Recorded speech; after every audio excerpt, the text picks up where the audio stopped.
My name is Jake. That's my first name, obviously. I can't tell you my last name. It would be too dangerous. The controllers are everywhere. Everywhere. And if they knew my full name, they could find me and my friends, and then... Well, let's just say I don't want them to find me. What they do to people who resist them is too horrible to think about. I won't even tell you where I live. You'll just have to trust me that it is a real place, a real town. It may even be your town. I'm writing this all down so that more people will learn the truth. Maybe then, somehow, the human race can survive until the Andalites return and rescue us, as they promised they would. Maybe. My life used to be pretty normal. Normal, that is, until one Friday night at the mall. I was there with Marco, my best friend. We were playing video games and hanging out at this cool store that sells comic books and stuff, the usual. Marco and I had run out of quarters for the games, right when he was ahead by a lot of points. Mostly we're equally good at games. I have a system at home, so I get lots of practice time in, but Marco has this amazing ability to analyze games and figure out all the little tricks, so sometimes he beats me. Or maybe I just wasn't concentrating very well. I'd had kind of a bad day at school. I'd tried out for the basketball team and I didn't make the cut. It was no big deal, really. Except that Tom, he's my big brother, he was this total legend on the junior high basketball team. Now he's the main scorer for the high school team, so everyone expected me to make the team easy. Only I didn't. Like I said, no big thing. But it was on my mind just the same. Lately, Tom and I hadn't been hanging out as much. Not like we used to. So I figured, if I got his old position on the team... Well, anyway, we were out of money and getting ready to head home when we ran into Tobias. Tobias was... I guess he still is kind of a strange guy. He was new at school, and he wasn't the toughest kid around, so he got picked on a lot. I actually met Tobias when he had his head in a toilet. There were these two big guys holding him down and laughing while they flushed, sending Tobias's straggly blonde hair swirling around the bowl. I told the two creeps to back off, and ever since then, Tobias figured I was his friend. "What's up?" Tobias asked. I shrugged. "Not much. We're heading home." "Out of quarters," Marco commented. "Certain people keep forgetting that the sleaze troll shows up right after you cross the Netherfjord. So certain people keep losing the game and losing our quarters." Marco kept jerking his thumb at me, just in case Tobias couldn't figure out who he meant by certain people. "So, maybe I'll walk home with you guys," Tobias said. I said, "Sure, why not?" We were heading for the exit when I spotted Rachel and Cassie. Rachel is kind of pretty, I guess. Okay, she's very pretty, although since she is my cousin, I don't really think about her that way. She has blonde hair and blue eyes and that kind of very clean, very wholesome look. She's one of those people who always know the right clothes to wear and how to look like they just walked out of one of those fashion magazines girls like. She's also very graceful because she takes gymnastics, even though she says she's too tall to ever be really good at it. Cassie is sort of the opposite. For one thing, she's usually wearing jeans and a plaid shirt or something else real casual. She's black and wears her hair very short most of the time. She had it longer for a while, but then she went back to short, which I like. Cassie is quieter than Rachel, more peaceful. Like she always understands everything on some different, more mystical level. I guess you could say I kind of like Cassie. Sometimes we sit together on the bus, even though I never know what to say to her. "You guys going home?" I asked Rachel. "You shouldn't go through the construction site by yourselves. Being girls and all." That was a mistake. I should never have suggested to Rachel that she's weak or helpless. Rachel may look like Little Miss Teen Model or whatever, but she thinks she's Storm from the X-Men. "Are you going to come and protect us, you big, strong man?" she said. "You think we're helpless just because—" "I'd appreciate it if they did walk with us." Cassie interrupted. I know you're not afraid of anything, Rachel, but I guess I am. Rachel couldn't say much about that. That's the way Cassie is. She always has the right words to stop any argument without making anyone feel bad. So, there we were. The 5 of us, Marco, Tobias, Rachel, Cassie, and me. 5 normal mall rats heading home. Sometimes I think about that one last moment when we were still just normal kids. It's like it was a million years ago, like it was some totally different group of kids. You know what I was afraid of right then? I was afraid of admitting to Tom that I hadn't made the team. That was as scary as life got back then. 5 minutes later, life got a lot scarier. To get home from the mall, we could either go a long way around, which is the safe way, or we could cut through this abandoned construction site and hope there weren't any axe murderers hanging around there. My mom and dad have sworn to ground me until I'm 20 if they ever find out I've cut through the construction site. So anyway, we crossed the road and headed into the abandoned construction site. It was a big area, surrounded on 2 sides by trees, with the highway separating it from the mall. There's a broad, open field between the construction site and the nearest houses. It's a very isolated place. Originally, it was supposed to be this new shopping center. Now it was just all these half-finished buildings looking like a ghost town.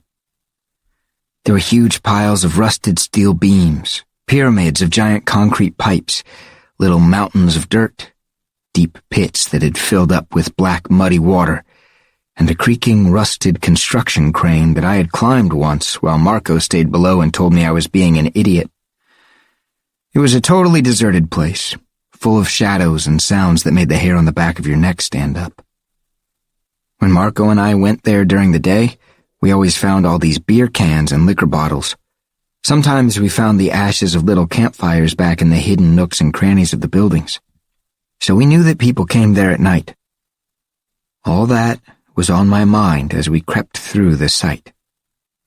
It was Tobias who saw it first.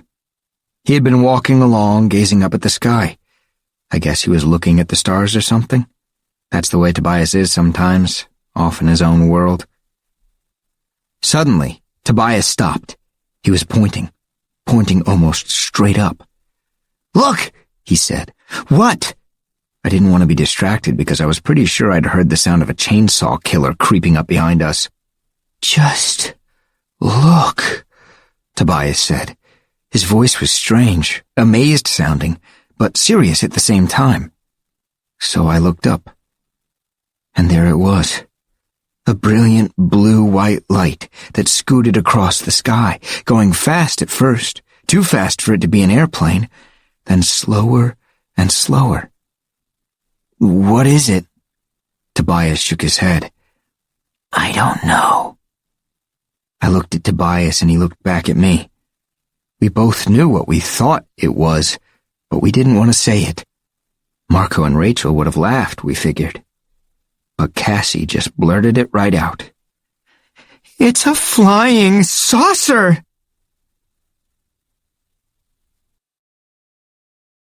Chapter 2. "A flying saucer," Marco said. He did laugh. That is, until he looked up. I could feel my heart pounding in my chest. I felt weird and excited and afraid all at once. "It's coming this way," Rachel said. "It's hard to be sure." I could barely whisper. My mouth was so dry. "No, it's coming this way," Rachel said. She has a very definite way of talking, like she's totally sure of everything she says. Rachel was right. Whatever it was coming closer, and it was slowing down. Now I could see pretty clearly what it looked like. "It's not exactly a flying saucer," I said. First of all, it wasn't all that big. It was about as long as a school bus. The front end was a pod, shaped almost like an egg. Extending from the back of the pod was a long, narrow shaft. There were 2 crooked, stubby wing-like things, and on the end of each wing was a long tube that glowed bright blue on the back end. The little spaceship looked almost cute. You know, kind of harmless, except that it had a sort of tail. A mean-looking tail that curved up and forward, coming to a point that looked as sharp as a needle. "That tail thing?" I said.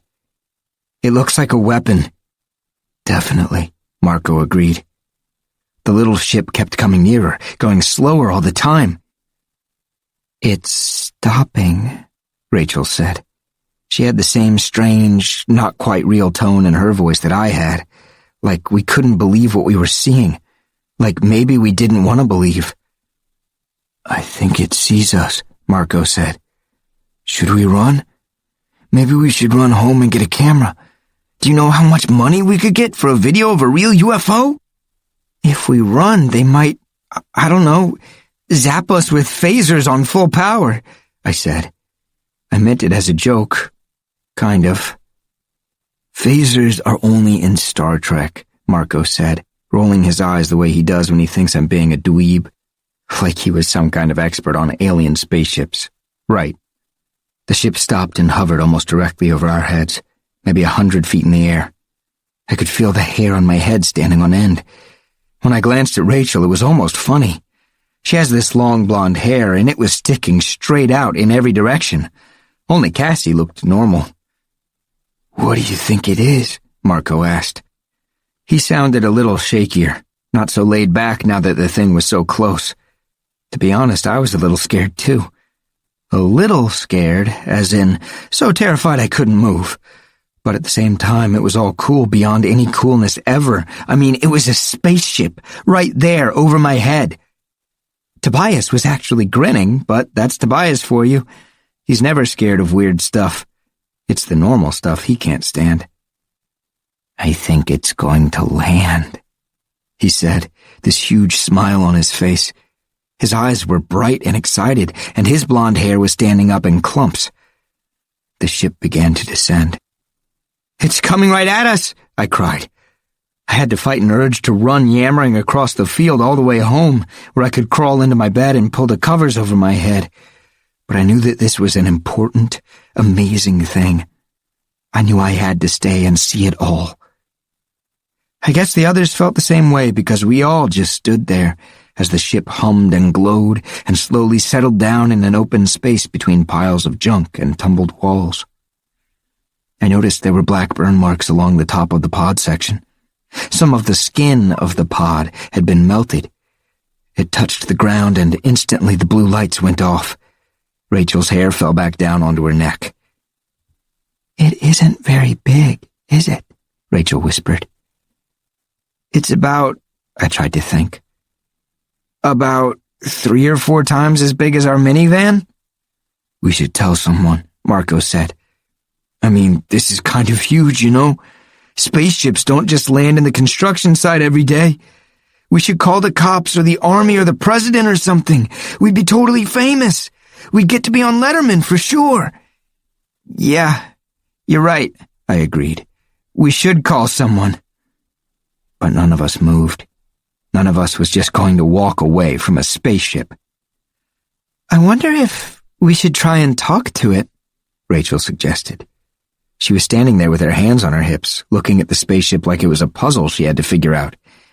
"I mean, we should communicate, if that's even possible." Tobias nodded. He stepped forward and held out his hands. I guess he was showing whoever was in the ship that he wasn't carrying any kind of weapon or anything. "It's safe," he said in a loud, clear voice. "We won't hurt you." "Do you think they speak English?" I wondered. "Well, everyone speaks English in Star Trek," Cassie said with a nervous laugh. Tobias tried again. "Please, come out. We won't hurt you." "I know." I froze. Okay, I had definitely heard someone say, "I know." Only there hadn't been any sound. I mean, I heard it, but I didn't really hear it. Maybe this was all a dream. I looked kind of sideways at Cassie. She looked back at me. Our eyes met. She had heard it too. I looked at Rachel. She was turning her head back and forth like she was looking for where that sound that wasn't a sound could have come from. I started to get a sick, twisty feeling in my stomach. "Did everyone hear that?" Tobias whispered. We all nodded at once, very slowly. "Can you come out?" Tobias asked in his loud, talking to aliens voice. "Yes. Do not be frightened." "We won't be frightened," Tobias said. "Speak for yourself," I muttered. The others giggled nervously. A thin arc of light appeared, a doorway, opening slowly in the smooth side of the pod part of the ship. I stood there totally hypnotized. I just stared, waiting. The opening grew like a crescent moon at first, then a full bright circle. And then, he appeared. My first reaction was that someone had fused a person and a deer together. The creature had a head and shoulders and arms that were more or less where they should have been, though the skin was a pale shade of blue. But below that, he had fur, a mix of blue and tan, covering a four-legged body that really did look like it belonged to a deer, or maybe a small horse. He ducked his head out the doorway, and I could see that even the fairly normal-looking parts of him weren't all that normal. For a start, he had no mouth, just 3 vertical slits. And then there were his eyes. 2 of them were where they should have been, although they were a glittery green color that was kind of shocking. But the real shock was the other eyes. He had what seemed like horns, only on the top of each horn was an eye. The horns could move, twisting to point the eyes front and back or up and down. I thought the eyes were bad, until I saw the tail. It was like a scorpion's tail, thick and powerful looking. On the end was a wickedly curved, very sharp-looking horn, or stinger. It reminded me of the alien's spaceship. It had seemed kind of cute and harmless, till you noticed the tail. The alien seemed kind of harmless at first glance, too. Then you saw that tail of his and you thought, whoa, this guy could do some damage if he wanted. "Hello," Tobias said. His voice was gentle, like he was talking to a baby. He was grinning. I realized I was smiling, too. And at the same moment, I realized that there were tears in my eyes. I can't really describe how it felt, except that it seemed like the alien was someone I'd known forever. Like an old friend I hadn't seen in a long, long time. "Hello," the alien said, in that silent way that you only heard inside your head. "Hi," we all said back. To my surprise, the alien staggered. He fell out of the ship to the ground. Tobias tried to grab him and hold him up, but the alien slipped from his grasp and fell back to the dirt. "Look!" Cassie cried. She pointed at a burn that covered half the alien's right side. "He's hurt." "Yes, I am dying," he said. "Can we help you? We can call an ambulance or something," Marco said. "We can bandage that wound," Cassie said. "Jake, give me your shirt. We can tear it up and make bandages." Cassie's parents are both veterinarians, and she's totally into animals. Not that this was an animal, not exactly, anyway. "No, I will die. The wound is fatal." "No," I cried. "You can't die. You're the first alien ever to come to Earth. You can't die." I don't know why I was so upset. I just knew that way down deep inside, it hurt me to think of him dying. "I am not the first. There are many, many others." "Other aliens? Like you?" Tobias demanded. The alien shook his big head slowly, side to side. "Not like me." Then he cried out in pain, a silent sound that echoed horribly inside my mind. For a moment, I had actually felt him dying. "Not like me," he repeated. "They are different. Different? How? I said. I will remember his answer forever. He said, "They have come to destroy you." Chapter 3. They have come to destroy you. It was strange, the way we all just knew he was telling the truth. No one said, "No way," or "You're making it up." We all just knew.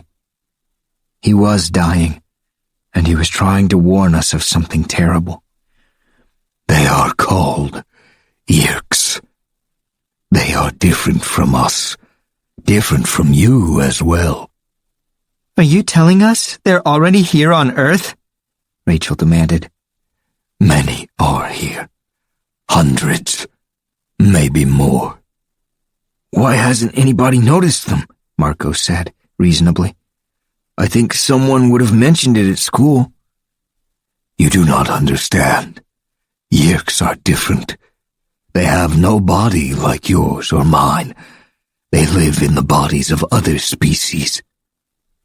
They are... I guess he couldn't think of a word to explain Yeerks, so he closed his eyes and seemed to concentrate. Suddenly a bright picture popped into my head.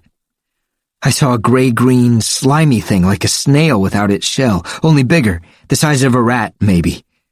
It wasn't a pretty picture. I'm guessing that was a Yeerk, Marco said. Either that or a very big wad of slimy chewing gum. They are almost powerless without hosts. Suddenly we felt that blast of pain, straight from the alien. I could also feel his sadness. He knew his time was almost up. The Yeerks are parasites. They must have a host to live in. In this form they are known as controllers. They enter the brain and are absorbed into it, taking over the host's thoughts and feelings. They try to get the host to accept them voluntarily. It is easier that way. Otherwise the host may be able to resist, at least a little. Are you saying they take over human beings? Rachel asked. People? These things take over their bodies? Look, this is serious stuff, I said. You shouldn't be telling us. We're just kids, you know? This is like something the government should know about. We had hoped to stop them, the alien continued. Swarms of their bug fighters were waiting when our dome ship came out of Z-space. We knew of their mother ship and were ready for the bug fighters, but the Yeerks surprised us. They had hidden a powerful blade ship in a crater of your moon. We fought, but we lost. They have tracked me here. They will be here soon to eliminate all traces of me and my ship. How can they do that? Cassie wondered. The alien seemed to smile with his eyes. Their Dracon beams will leave nothing behind but a few molecules of this ship. And this body, he said. I sent a message to my home world. We Andalites fight the Yeerks wherever they go throughout the universe. My people will send help, but it may take a year, even more.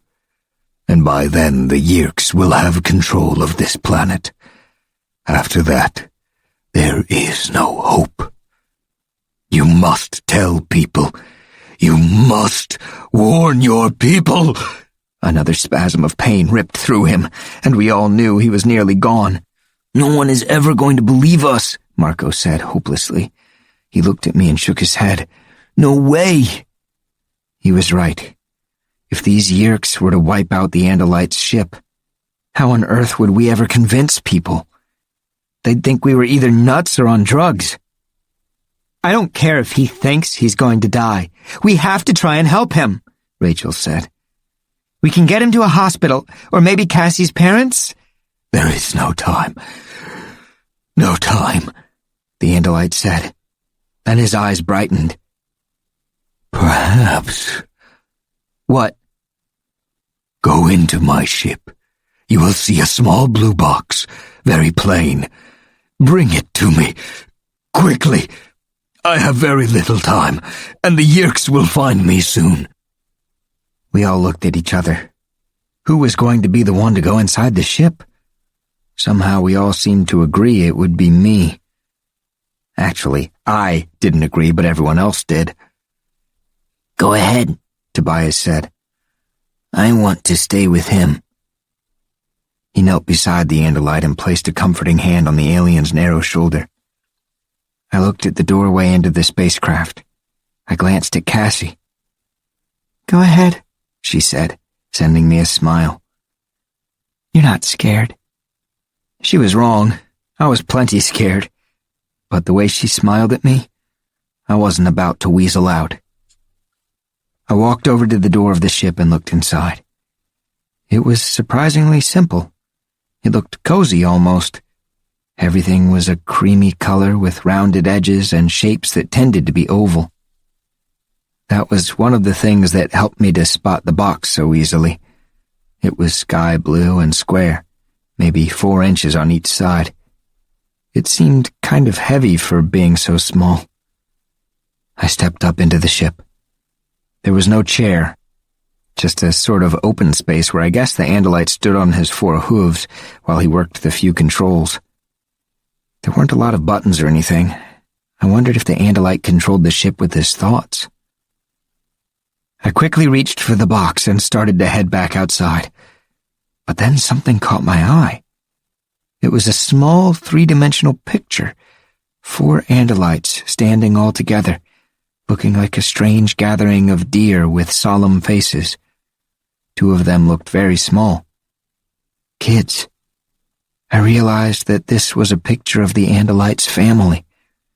It filled me with sadness to think that here he was, dying, 1,000,000 miles from his family. Dying because he had tried to protect the people of Earth. I felt a small flame of anger against the Yeerks, or controllers, or whatever they were, for causing this. I went back to the circle of my friends. Here's the box, I told the Andalite. Thank you. Was that your family? That picture? Yes. I'm real sorry, I said. What else could I say? There is something I may be able to do to help you fight the Yeerks. What? Rachel asked. I know that you are young. I know that you have no power with which to resist the controllers. But I may be able to give you some small powers that may help. We all looked at each other, all except Tobias, who never took his gaze off the alien.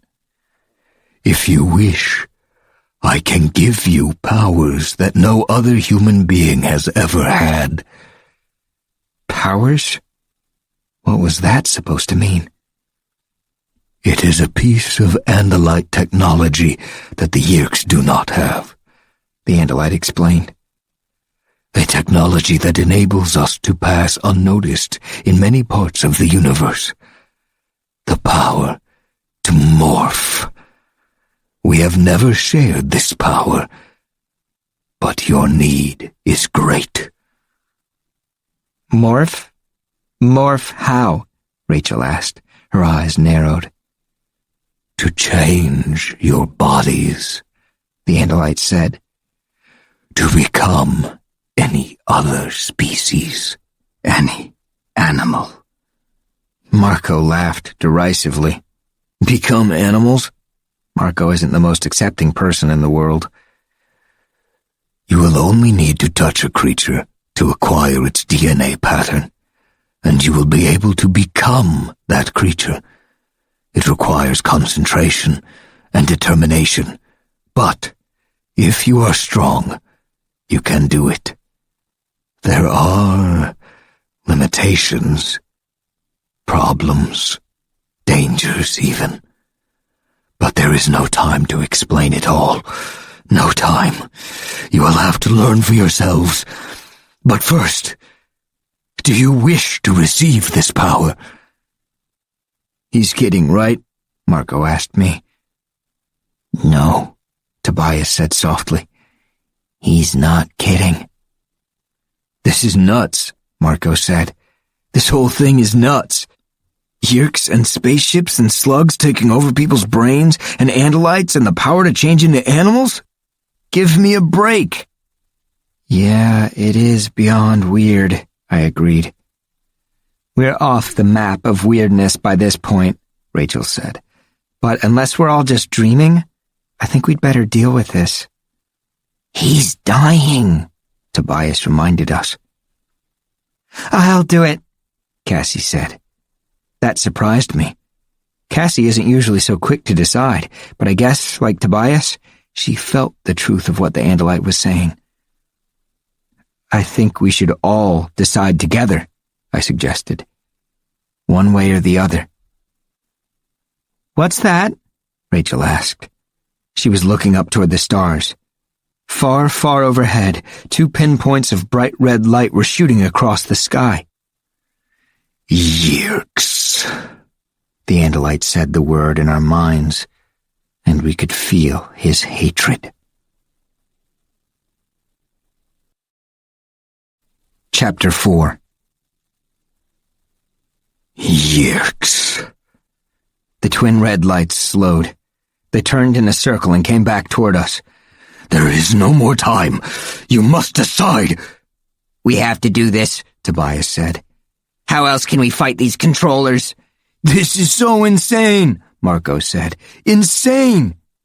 I'd like more time, but we don't have that choice, Rachel said. I'm for it. What do you say, Jake?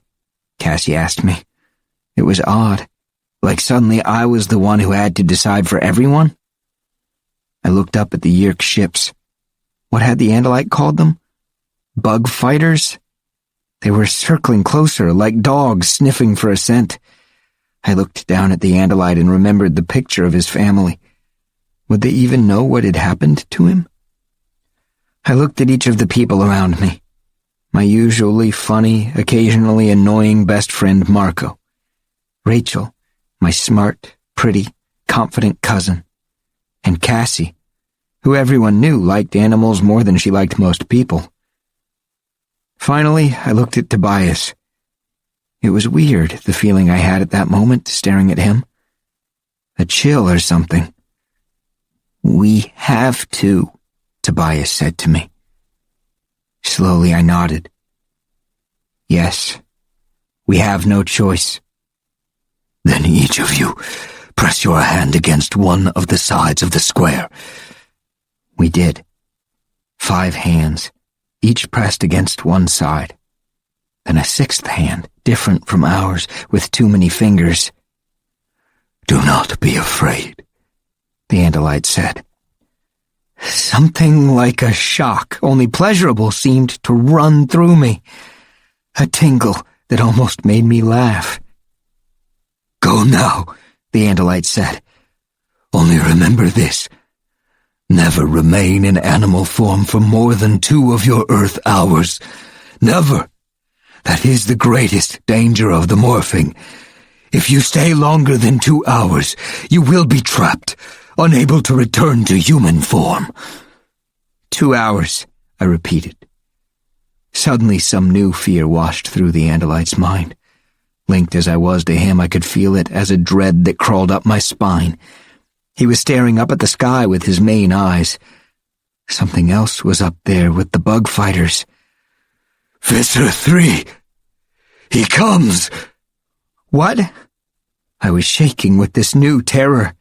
What's a Visser? Who's a Visser? Go now! Run! Visser 3 is here.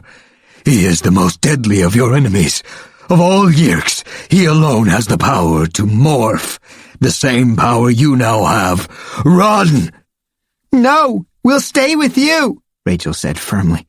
Maybe we can help. Again, it was as if the alien was smiling at us with his eyes. No, you must save yourselves. Save yourselves and save your planet. The Yeerks are here. We all looked up, craning our necks. Sure enough, the 2 red lights were sinking toward us, and they had been joined by a 3rd ship, far larger, black as a shadow within a shadow. "But how are we supposed to fight these controllers?" Rachel demanded. "You must find a way. Now, run!" I jerked from the force of his command. "He's right. Run!" I yelled. We ran. All but Tobias, who knelt beside the Andalite and took his hand. The Andalite pressed his other hand against Tobias's head. Tobias rocked back like he'd been shocked. Then he too was up and running, stumbling over the loose junk and potholes of the construction site. A beam of bright red light snapped on. It was a spotlight from one of the bug fighters. The beam lit up the fallen Andalite and his ship. The spotlight from the second bug fighter joined the first, and the Andalite shone brilliant as a star. I hit the dirt hard. I saw my leg lit up within the circle of that spotlight. I yanked it to me and crawled fast, scraping my elbows and knees over sharp stones. The 5 of us crouched behind a low, crumbled wall, afraid to move, afraid to look, but just as afraid to look away. Slowly the bug fighters descended. It was easy to see where they'd gotten their nickname. They were slightly larger than the Andalite fighter and shaped like legless cockroaches. There were small windows like eyes on the forward-thrust head of the bug, and on either side of the head were 2 very long, very sharp, serrated spears. The Yirk bug fighters touched down, one on either side of the Andalite ship. "Okay, you can wake me up now," Marco said in a rattled whisper. "I've had enough of this dream." The larger ship began to descend. I don't know what it was about that ship, but as it got closer I started to feel like I couldn't breathe. I tried to suck in a deep lungful of air, and couldn't. I tried to swallow, and couldn't. I wanted to run, but my legs were jelly. I was shaking from a fear so deep it was like nothing I'd ever experienced before. It was the same fear that the Andalite had shown when he'd realized Visser 3 was coming. The ship settled toward the ground. It looked like it was going to land directly on a big rusted earth mover parked there, but as the Visser ship descended, the earth mover just sizzled and disappeared. Visser 3's ship was built like some ancient weapon. It reminded me of one of those battle axes the old-time knights used when they were hacking off the heads of their foes. There was a main part, like the handle of the axe, with a big triangular point on the front. That part had to be the bridge. At the rear were 2 huge scimitar wings. It was 8 or 10 times the size of the bug fighters. The blade ship landed. A door opened. Cassie started to scream. I clamped my hand over her mouth. They leaped from the ship, whirling and thrusting and slicing the air, creatures that looked like walking weapons. They stood on 2 bent-back legs and had 2 very long arms. On each arm, there were curved horn blades growing out of the wrist and elbow. There were other blades at their bent-back knees, and 2 more blades at the end of their tails. They had feet like a Tyrannosaurus Rex. But it was the head that got your attention. A neck like a snake, a mouth that was almost a falcon's beak, and from the forehead, 3 dagger-like horns raked forward. Orc-Bajir controllers! I jumped, hearing the Andalite's words in my mind again. They were fainter than before, strained, like someone yelling from far away. "Did you guys?" I asked. Rachel nodded. "Yeah." "The Orc-Bajir are a good people, despite their fearsome looks," the Andalite said. "But they have been enslaved by the Yirks. Each of them now carries a Yirk in his head. They are to be pitied." "Pity. Right," Rachel said grimly. "They're walking killing machines. Look at them." But our attention was drawn away by a new form that crept and slithered and shimmied out of the blade ship. "Taxon controllers," the Andalite said. I knew he was trying to tell us all he could, even to the end, trying to prepare us for what we were up against. The taxons are evil. Yeah, Marco muttered. I think I would have guessed that. They were like massive centipedes, twice as long as a grown man. So big around that if you tried to hug one, your arms wouldn't make it even halfway. Not that anyone would ever want to. They had dozens of legs that supported the lower 2/3 of their bodies. The top third was held upright, and there, the rows of legs became smaller, with little lobster claw hands. Around the top of their disgusting tubular bodies were 4 eyes, each like a wiggling globule of red jello. And at the very end, pointing straight up in the air, was a round mouth, ringed by hundreds of tiny teeth. Hork-Bajir and taxons poured from the blade ship, spreading out around the area like well-trained marines. They were holding small pistol-sized things that were definitely weapons. They formed a ring around the Andalite and his ship. Suddenly, one of the Hork-Bajir came straight toward us. He took one big bounding step, and he was practically on top of us. I hugged the dirt like it was my last hope. I wished I could dig a hole. I saw a flash of Marco's face. His eyes were huge. His lips were drawn back in what could have been a grin. Except that I knew it was an expression of pure terror. Chapter 5. The Hork-Bajir pointed his gun, or whatever it was, around at the darkness. His snake head swerved left and right, trying to penetrate the gloom. Silence, the Andalite warned us. Hork-Bajir do not see well in darkness, but their hearing is very good. The Hork-Bajir moved closer still. He was 6 feet away now, with just the low wall between us. He had to have heard my heart pounding. Maybe he didn't know what the sound was. Maybe he didn't recognize the sounds of 5 terrified kids whose knees were quivering and teeth were chattering. Kids who were breathing in short, sudden gasps. I was sure I was going to die, right then. I could see in my mind the way those vicious wrist and elbow blades were going to slice my head from my body. If you've never been really afraid, let me tell you, it does things to you. It takes over your mind and your body. You want to scream. You want to run. You want to wet your pants.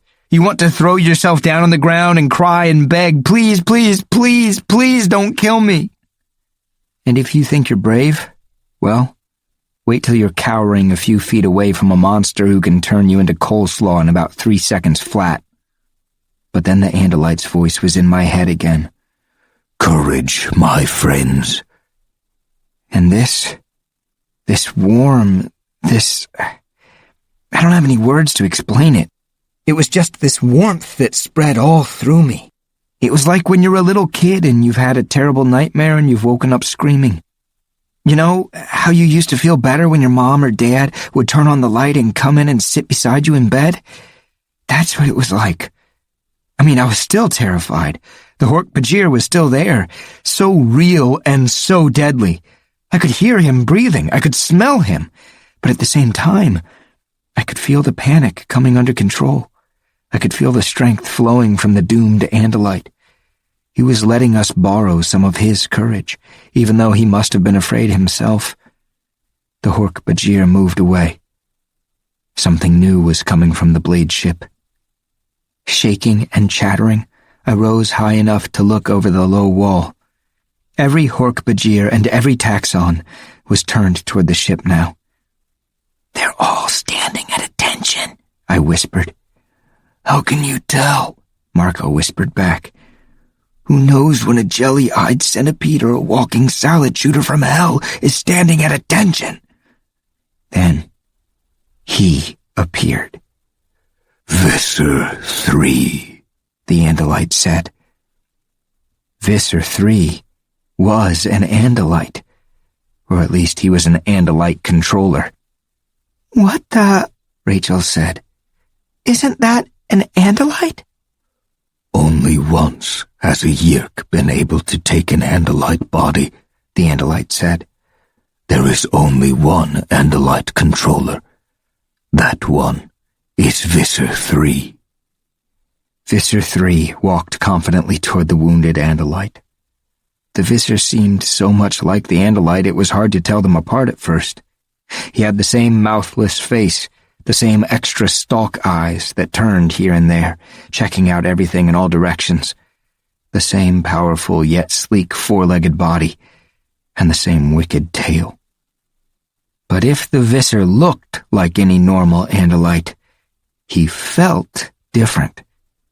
It was like he was wearing a mask, only you just knew that under the fake sweetness of the mask there was something twisted and foul. Well, well, Visser 3 said. I almost had a heart attack when I realized I was hearing the Visser's thoughts. Can he hear our thoughts? Cassie whispered. If he can, we're so dead I don't even want to think about it, Rachel told her. He cannot hear your thoughts, the Andalite said, unless you are morphed and you direct them to him. You hear his thoughts because he is broadcasting them for all to hear. This is a great victory for him, so he wants all to hear. What have we here? A meddling Andalite. Visser 3 looked more closely at the Andalite's ship. Ah, but no ordinary Andalite warrior. Prince Elfangur Sirinial Shamtul, if I'm not mistaken. An honor to meet you again. You're a legend now. How many of our fighters have you shredded? 7? Or was it 8 by the time the battle ended? The Andalite didn't answer, but I had the feeling maybe it had been more than 8. The very last Andalite in this sector of space. Yes, I'm afraid your dome ship has been completely destroyed. Completely.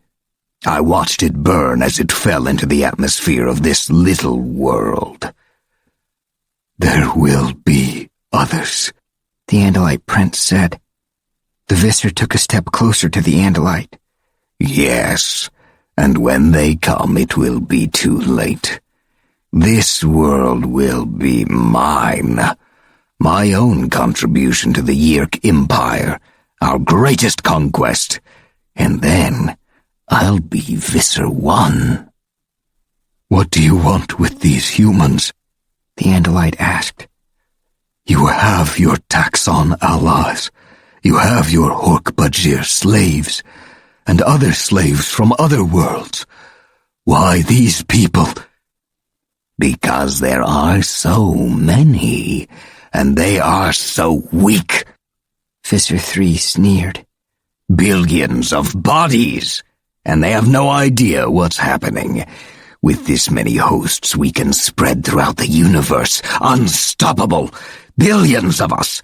We'll have to build 1,000 new Yeerk pools just to raise Yeerks for half this number of bodies. Face it, Andalite. You have fought well and bravely, but you have lost. Visser 3 stepped right up to the Andalite. I could feel the Andalite's fear, but rather than cower, he fought the pain of his wound and climbed to his feet. He knew he was going to die. He wanted to die on his feet, looking his enemy in the face. But Visser 3 was not done taunting his foe. I promise you one thing, Prince Elfangur.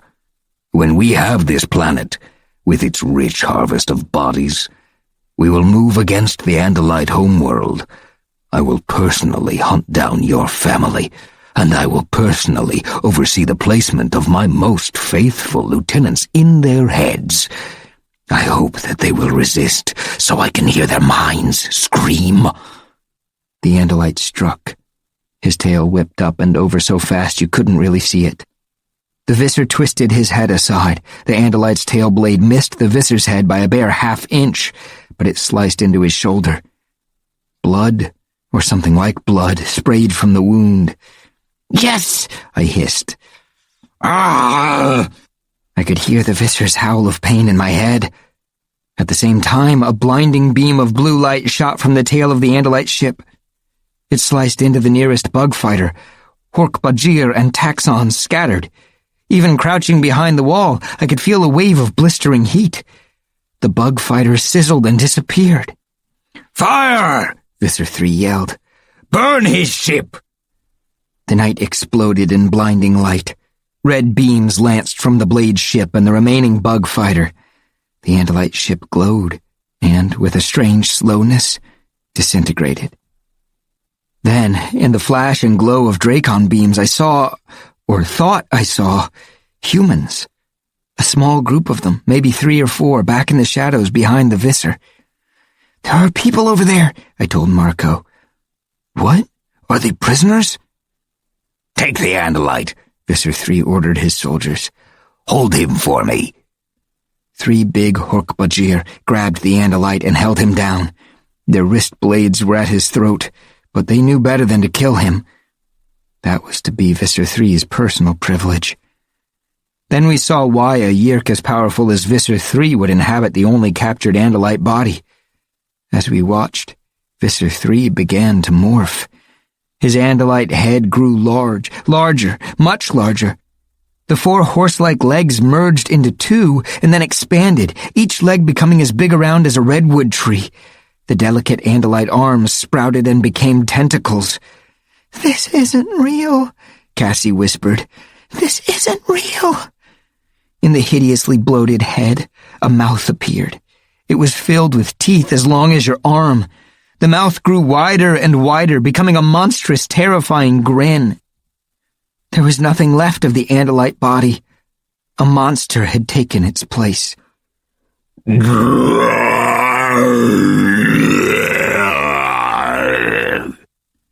roar of the beast Viscer 3 had become made the ground shake. I covered my ears with my hands. My teeth rattled from the sound. I heard someone whimpering. It was me. Viscer 3 had become a monster that made the Hork-Bajir and the Taxons look like harmless toys. He reached out with one thick tentacle and grabbed the Andalite by the neck. "No, no, no," I heard Cassie whispering over and over again. "No, no, no, no." "Don't look," Rachel said to her. She put her arm around Cassie's shoulder and held her close. Then she reached for Tobias and took his hand. I guess you never really know someone till you see them scared, and even scared to death with tears running down her face. Rachel had strength to spare. Viscer 3 lifted the Andalite straight up in the air, tearing him from the grasp of the Hork-Bajir. The Andalite prince struck again and again with his tail, but each strike was like a pinprick against such a creature. Viscer 3 held the Andalite high in the air, and then Viscer 3 opened his mouth wide.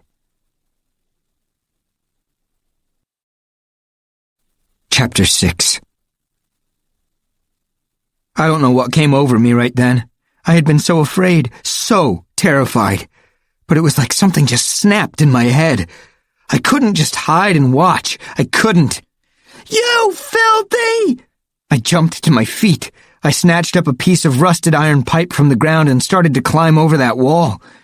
I guess I just went crazy or something. It had to be craziness because there was no way that I, alone, armed with a piece of pipe, was going to accomplish anything. "No!" The Andalite's silent cry made me hesitate. I felt Marco's hands grabbing at my shirt and pulling me back. Tobias and Marco held me down. Rachel put her hand over my mouth. I was trying to scream or curse or something. "Shut up, you idiot!" Marco hissed. "You're just going to get us all killed." "Jake, don't." Cassie put her hand on my cheek. "He doesn't want you to die for him. Don't you realize? He's dying for us." I shoved Marco and Tobias away angrily, but I was in control of myself again. I peeked over the wall again.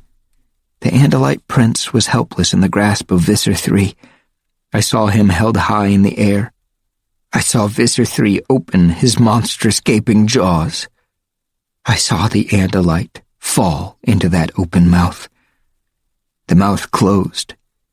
The teeth ripped the Andalite apart. And the Andalite prince, Elfangor Sirinyal Shemtul, died. At the very end, he cried out. His cry of despair was in our heads.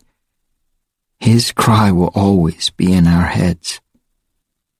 The Hork-Bajir controllers began making a huffing sound, like whoa, whoa, whoa. Maybe they were laughing or applauding. The Taxon controllers rushed forward and crowded around Visser 3. They seemed to be stretching up toward him. And then I saw why. A piece of the Andalite fell from the Visser's jaws, and the nearest Taxon greedily gobbled it up. Tobias turned away and covered his face with his hands. Cassie had tears streaming from her eyes. So did I. I heard a sound that was strange because it was so normal. It was laughter. Human laughter. The humans, the human controllers, because that's what they were laughing, like they were at some kind of a show.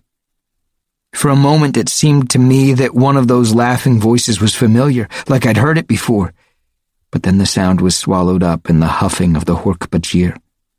Visser 3 morphed out of his monstrous form and slowly regained his Andalite body.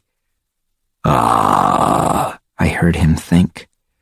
Nothing like a good Antarian bog morphor, taking a bite out of your enemies. Again the human controllers laughed and the Hork-Bajir controllers huffed, and I heard a familiar human laugh I could not quite place. Marco started throwing up. It was an understandable thing to do, but somehow that sound caught the attention of the nearest Hork-Bajir. The snake had turned. He was perfectly still. We were perfectly still. The Hork-Bajir turned toward us.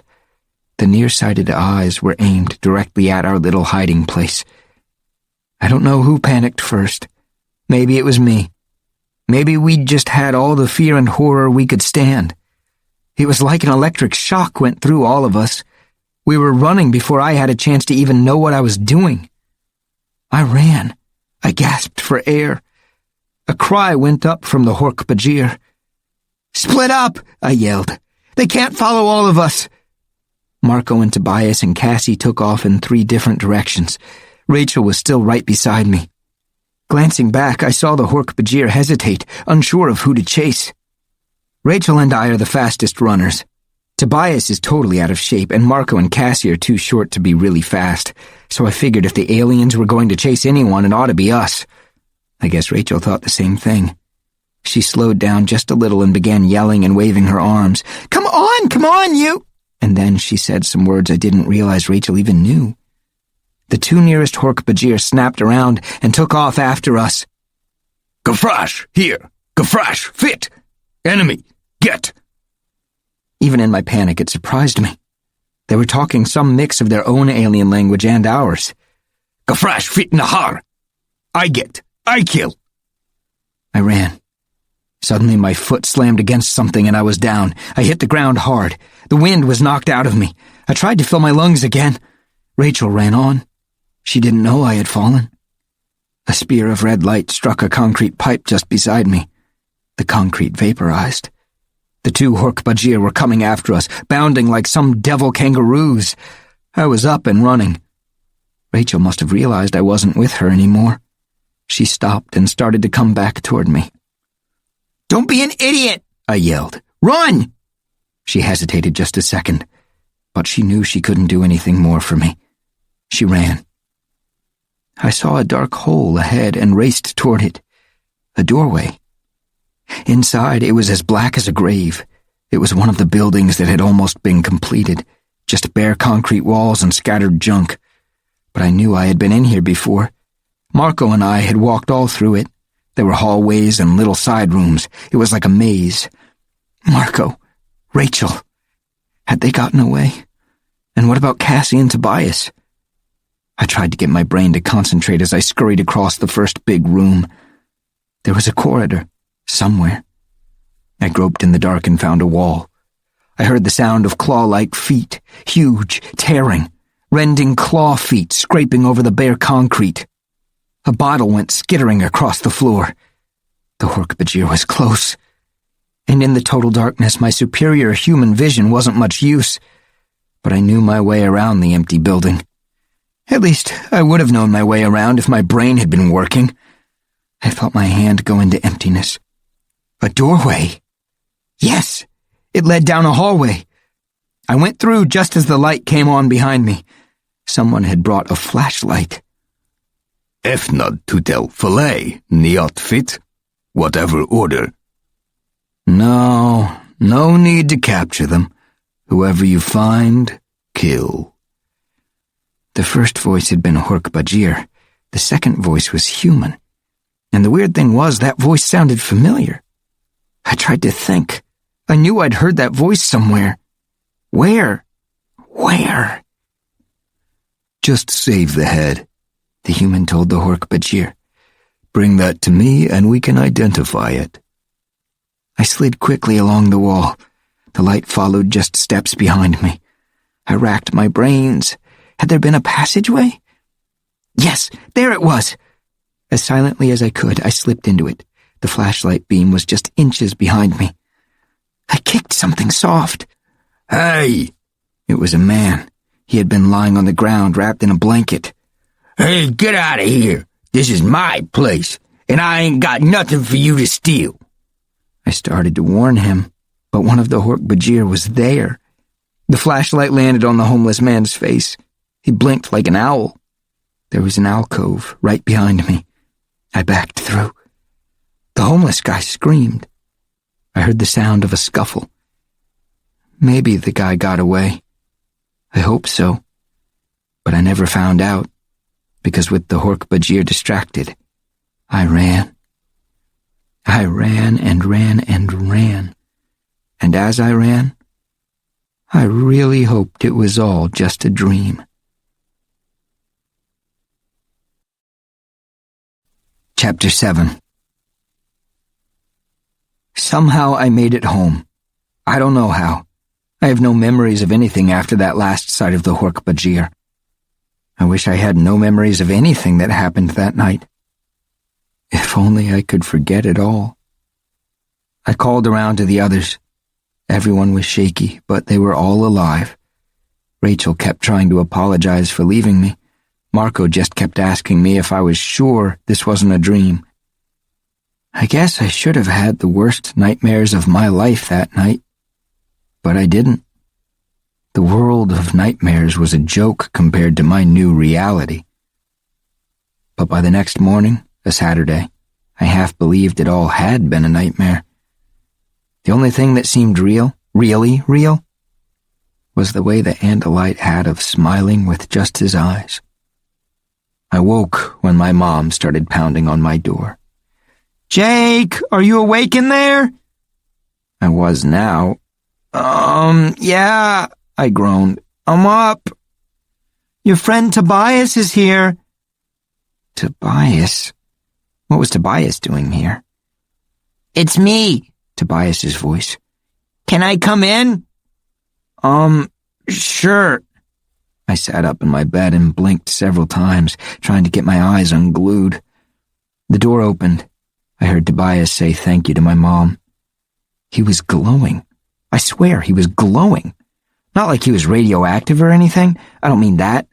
It's just that his eyes were shining bright, and his face was one big grin, and he seemed to be tingling with energy, bouncing like he couldn't stand still. "I did it," Tobias said. I tried to get my hair to go in one direction by raking my fingers through it. "What are you talking about?" I was yawning when he answered, "I became Dude." I stopped yawning. My mouth actually snapped shut. Dude is Tobias's cat. Huh? Tobias glanced around like there might be spies in the room. "I became Dude, just like the Andalite said." I just stared. "It was so amazing.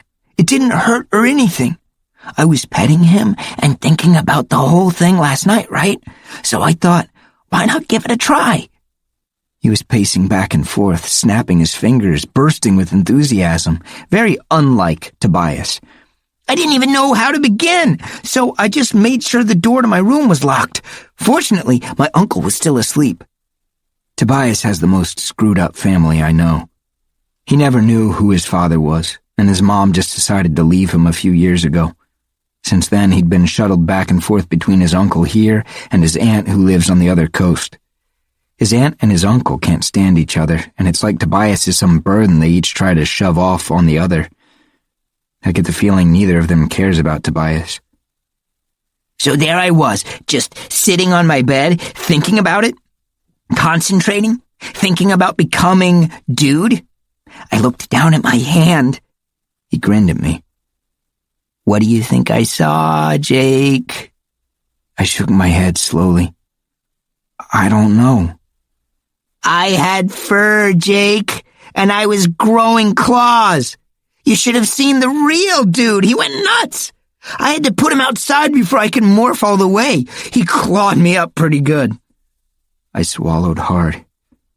Okay, this was definitely crazy now. Tobias, is it possible you maybe just dreamed all this? Not a dream, he said. Now he was serious Tobias again. The grin was gone. It's all true, Jake. All of it. His eyes met mine. I knew what he was saying. He had tried to pretend it was all a nightmare too. But it was real. I looked away. I didn't want to start believing it had all been real. I wanted it all safely stored away in my head, just another bad dream. Bad dreams should stay in your head, not come jumping out into real life. I just kept concentrating on changing, Tobias said, and in a few minutes I was not myself anymore. His eyes bored in on me. You have no idea what it's like, Jake. Being a cat is I can't even describe it. You're so strong, for one thing. Just all this coiled power and the way you can move. You know what I did? I jumped onto my dresser, 3 feet straight up in the air, and I landed like a feather. 3 feet! You know how high that is when you're a cat? It's like a person jumping maybe 30 feet straight up. He stopped suddenly and looked at me. You don't believe me, do you? He said. Look, Tobias, it's just that sometimes it's hard to tell the difference between something real and something you're just imagining or dreaming. You think I'm crazy? I considered for a minute. I don't know, Tobias. Let's review the facts. You say you turned into your own pet cat. Turned into an actual cat. Yes, I have to say that sounds crazy to me. Tobias nodded thoughtfully. He gave a little smile. I understand, Jake. You still don't want it to be true. What? You mean, do I want to believe that you can change yourself into a cat? And all the rest of it? Do I want to believe that Earth is being invaded by slimy slugs who live in people's brains and turn them into slaves? Do I want to believe that... Duh! No! I don't want to believe any of it. And how about the Andalite? He asked in a quiet voice. I hesitated. I don't know why, but I didn't want to just pretend the Andalite away. Tobias put his hand on my arm. Stand right there. What? What are you going to do? I'm going to help you decide whether it's real or not. Tobias, just wait. And don't scream or anything. So I waited. For a few seconds, nothing happened. Tobias just stood there. I glanced at his face. His eyes were different. The pupils weren't completely round anymore. I swear there was a reflective greenish light in them, and his mouth was protruding a little, puffing out. He was shrinking, growing smaller right before my eyes. The neck of his shirt was loose. His pants started scrunching up at the ankles. He was shriveling. And at the same time, fur, yes, fur, began to grow on his hands and neck and face. It was gray striped with black, just like dudes. I had this absurd desire to start giggling. Tobias was becoming a tabby cat. But I knew if I started giggling, I'd just keep on and never, ever be able to stop. Tobias was more cat than human now. The pointed ears rose atop his head.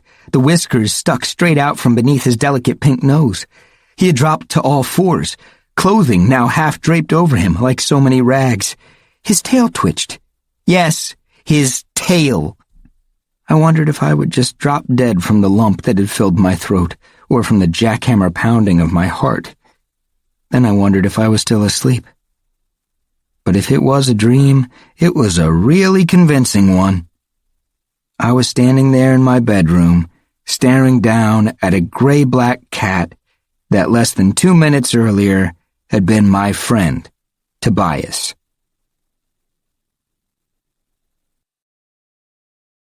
Chapter 8. I hope I'm asleep, I muttered. I really do.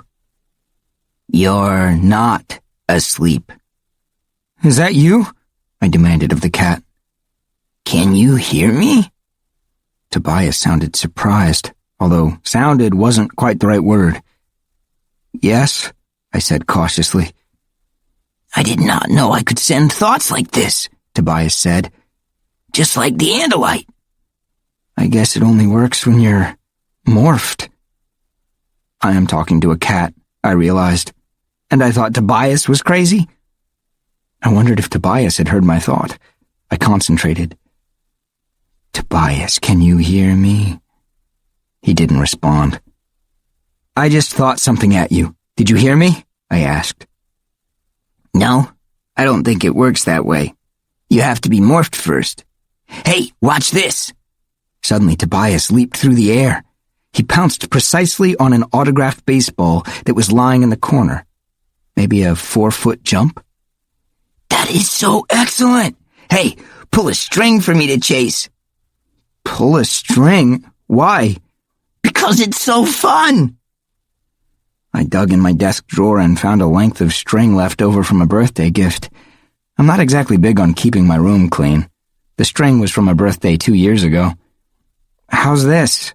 I drew the string slowly across the floor a foot or more from Tobias's nose. He settled back on his haunches and began wiggling his hindquarters. He pounced. He landed on the string, grabbed it in his sharp teeth, rolled over and began ripping at the string like it was the only thing on earth that mattered. I tried pulling the string away, but he pounced again. Yes, got it! Tobias, what are you doing? Pull it faster! I see it! I got it! Tobias, what are you doing? I shouted. You're playing with a string! Suddenly he stopped. His tail twitched. He looked up at me with those cold cat eyes, but I'm sure I saw a look of confusion there. I don't know, he admitted. It's like I'm me, but I'm also dude. I want to chase strings and, oh man, if only there was a real live mouse around, I'd really love to track it. To follow it so quietly, to listen to its heartbeat, to hear its scratchy little feet. I'd wait till just the right moment, and then a perfect pounce through the air, claws stretched out. He extended his claws to demonstrate. Tobias, I think we're learning something here, I said. Amazing how quickly I was becoming used to the idea of talking to a cat. What? What are we learning? I think you aren't just Tobias. You really are a cat. I mean, you have all the same instincts. You want to do the things a cat wants to do.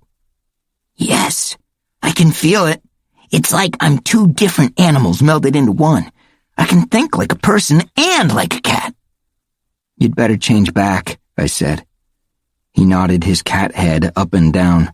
Very weird to see, I can tell you. A cat nodding yes in a thoughtful, normal way. You're right. The change back to human form was at least as strange as the change to cat. The fur disappeared, leaving bare patches of pink skin behind. A nose grew out of the flat cat face.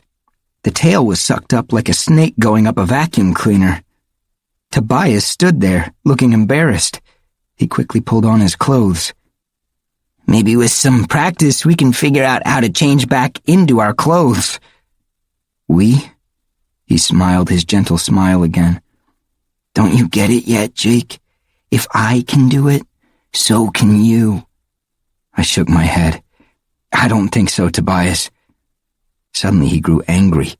He grabbed me by both my shoulders and actually shook me. Don't you understand, Jake? It's all true. All of it. I pushed him away. I didn't want to hear it. But he kept after me. Jake, it's all true. The Andalite gave us these powers for a reason. Fine, I snapped. You use them. I will, he said. But we'll need you, Jake. You most of all. Why me? He hesitated. Geez, Jake, don't you understand? I know what I can do and what I can't do. I can't make plans and tell people what to do. I'm not the leader. You are. I laughed rudely. I'm not the leader of anything.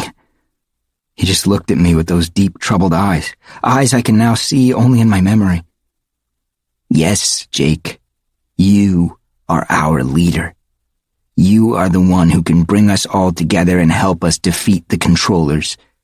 We have the ability to be much more than we are, to have the stealth of a cat and the eyes of eagles and the sense of smell of a dog and the speed of a horse or a cheetah. We're going to need it all if we have any hope of holding out against the controllers. I wanted it not to be true. I wanted none of it to be true. But I knew that it was.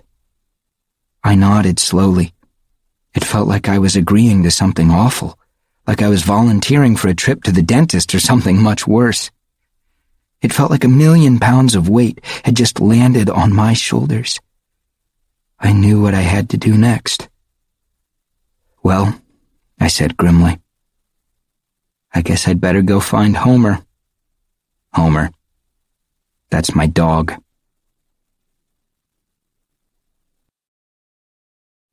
Chapter 9. It isn't painful. Morphing, I mean. I petted Homer for a while, feeling like a complete and total fool. This is the stupidest thing I have ever done, I told Tobias. Look, you have to concentrate. At least I did.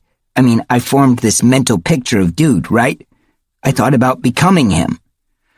I see. So I have to, meditate on becoming a dog? That's right. You have to think about it. You have to want it. Normally I would have figured he was nuts, but I had just seen him turn into a cat, so if he was nuts, so was I. I thought about becoming Homer. As I stroked his fur, I formed a picture in my mind of me becoming Homer.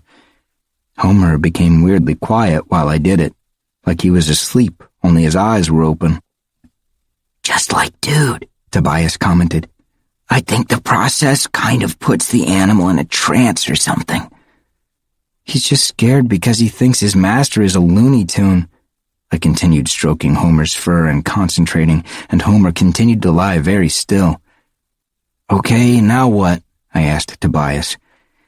Now we better put Homer outside. He might get slightly freaked by watching you turn into him. It took Homer about 10 seconds to come out of his trance, but then he jumped up normal, hyperactive Homer again. I put him outside in the yard. Tobias was sitting patiently when I got back, just waiting.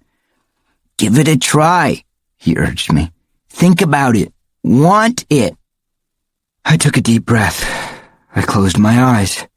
I recalled the picture of Homer I'd formed in my mind. I thought about becoming Homer. I opened my eyes.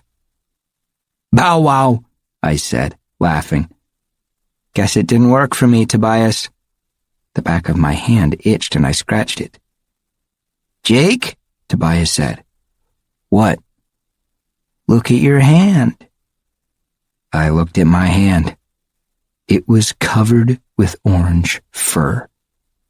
I jumped about a foot straight up in the air. Oh! I stared at my hand. The fur had stopped growing. Don't be scared, Tobias advised. Go with it. Now you've stopped the morph. You have to concentrate. My hand, I said. Fur. Yeah, and your ears, Tobias said. I ran to the mirror over my dresser. My ears had moved. They had slid up the side of my head and were definitely larger than they should be. Go on, it's so cool, Tobias said. cool. It's creepy. It's weird. Look at my hands. I have fur. You have to do this, Tobias said. I don't have to do anything, I said sullenly. Tobias nodded. Okay, you're right. You don't have to do this. You can just forget what we saw last night and forget what we know. And as the Yeerks take over more and more people, you can just ignore it. We can all just go along and grow up in a world where human beings are nothing but bodies to be used by murdering aliens. Okay, when you put it that way, it didn't sound like a great option. Come on, Tobias urged. I swallowed hard. I closed my eyes. I thought of Homer, of being Homer. I felt the itchiness again, and when I opened my eyes, there was fur growing on my arms, and fur growing out of my face, and fur curling up from under my collar. My legs itched, and I realized they were growing fur too. My bones, well, they didn't exactly hurt, but they did feel very strange. You know when you go to the dentist and he gives you Novocaine so the drill doesn't really hurt, but you know it should hurt? I guess that's what it's like. My bones shortened. I could feel my backbone stretching as it extended out into a tail. There was a scraping sound as my hips suddenly folded in. I toppled forward, no longer able to walk upright. When my hands hit the floor, they weren't exactly hands anymore. The fingers were gone. All that was left were short, stubby nails. My face bulged out. My eyes drew closer together. Tobias got up and tilted the mirror down so I could see myself. I watched the final transformation as the last patches of my pink human flesh disappeared, and the tail, my tail, sprouted to its full length. I was a dog. It was insane. But just the same, I was a dog. I knew I should be scared by all this, only I wasn't. I was ecstatic. I was giddy. I was thrilled. Happiness just washed over me. Happiness filled me up. I breathed in through my ridiculously long nose and wow, the smells. Oh man, you have no idea. I breathed in and right away I knew my mom was toasting a waffle in the kitchen, and I knew Tobias had walked through the territory of a big male dog, and I knew things I couldn't even explain in human words. It was like being blind all your life, and then suddenly you can see. I ran over to Tobias and sniffed his shoe. I wanted a better idea of who that big male dog was. From the scent of his urine picked up by Tobias's shoe, I got a sort of picture of him. See, Homer knew him. His owners called him Streak. He was neutered, like me. He spent most of his time in his yard, but he broke out sometimes by digging under his fence. He got a mix of canned and dry food, Purina, no table scraps, unlike me. All this information made me happy all over again, and I had to wag my tail. I looked up at Tobias. He looked tall and strange and not very colorful. I wasn't all that interested in looking at stuff. Smelling things was way better. Intruder! There was a noise in the yard. A dog, an unknown dog in my yard, an intruder. I ran to the window and perched against it and cut loose.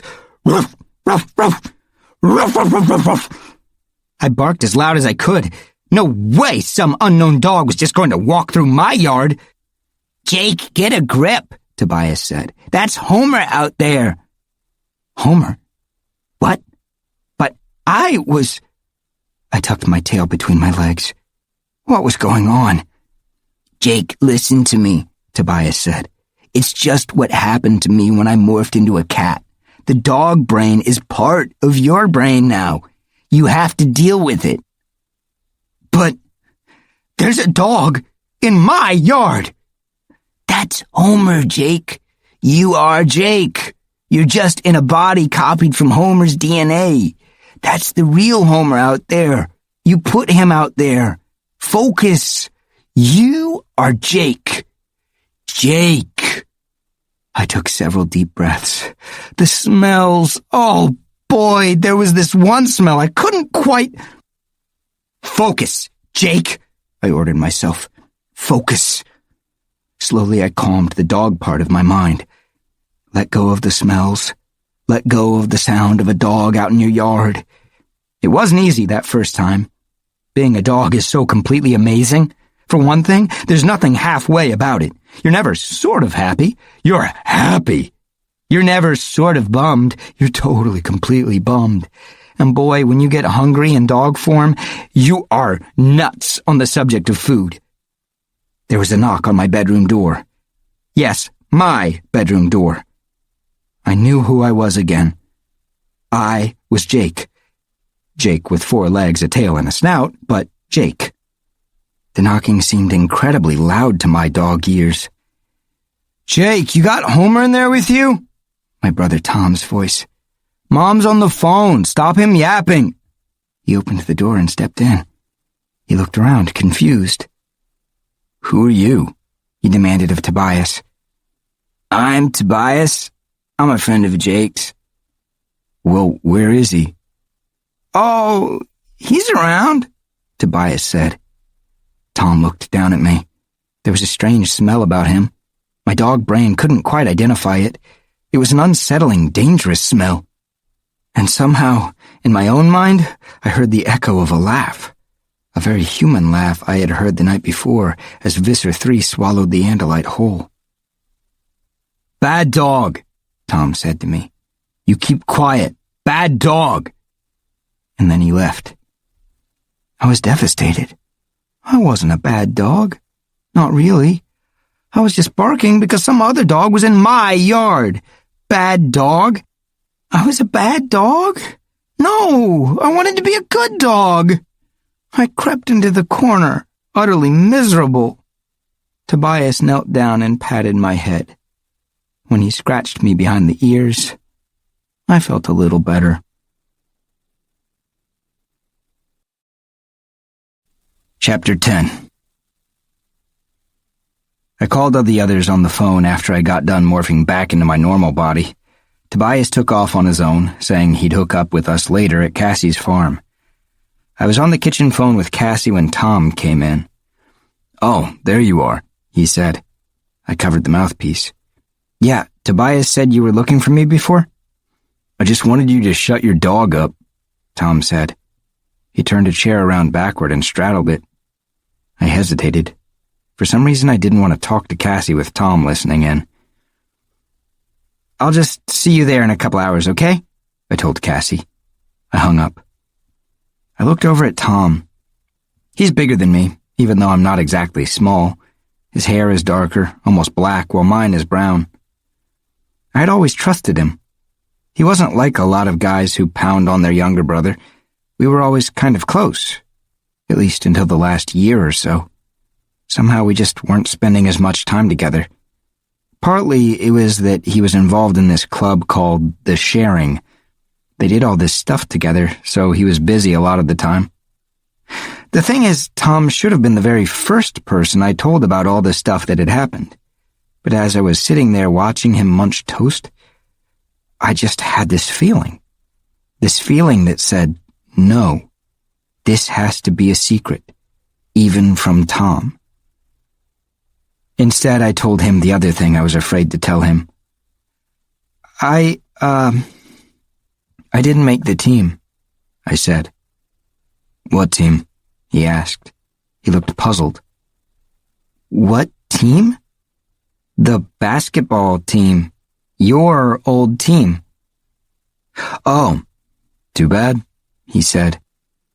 "Too bad?" I repeated. I could not believe how little he seemed to care. "It's just sports," he said. He munched another big bite of toast. "Just sports?" I couldn't stop repeating what he said. Tom saying sports were no big deal? No way. He lived for sports. "Yeah, I guess I just don't have your total skill." He shrugged. "Well, I quit the team anyway, a couple days ago." I practically fell off my chair. "You quit? You quit the team?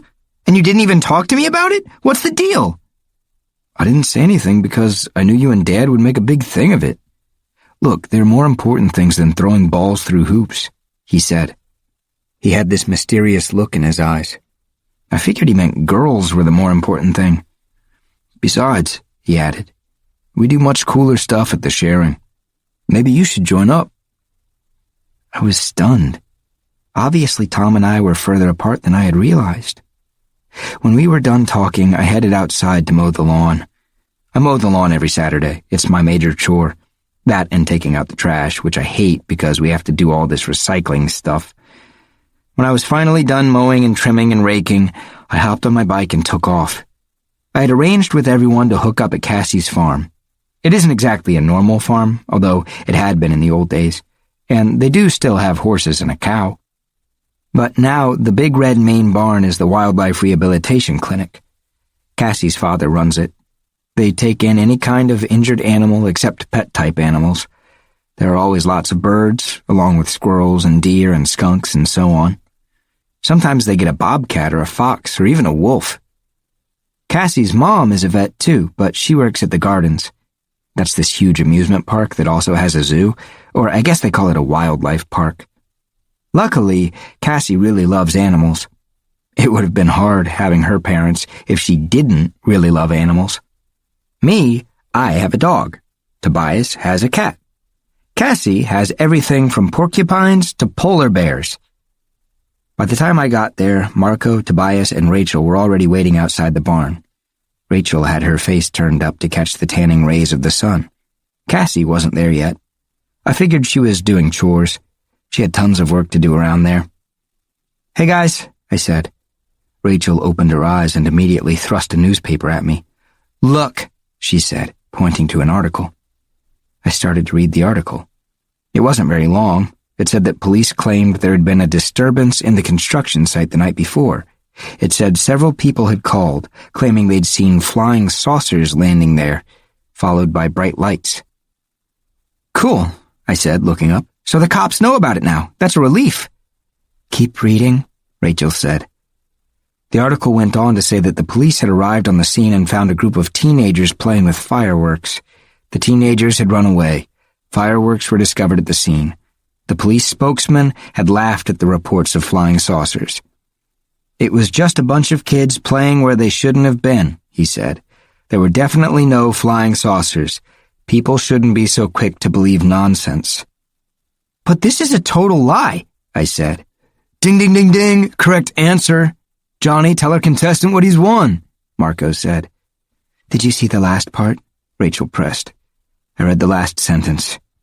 It froze me up good, I can tell you. Police were offering a reward for information on the teenagers. "They're looking for us," Marco said. "Why would the police be... why would they lie?" I wondered aloud. But the answer was pretty obvious. Marco laughed his sardonic laugh. "Let's see, Captain Brilliant. Would it be because the cops are controllers?" "Probably not all the cops," Tobias pointed out. "If the police have been infiltrated by the controllers, who knows how many others have too?" Rachel asked. "Teachers? People in the government? The newspapers and the TV?" "Math teachers for sure," Marco joked. We all looked around nervously like we expected to find ourselves surrounded by controllers. "I tried to tell myself it was all a dream," Rachel said.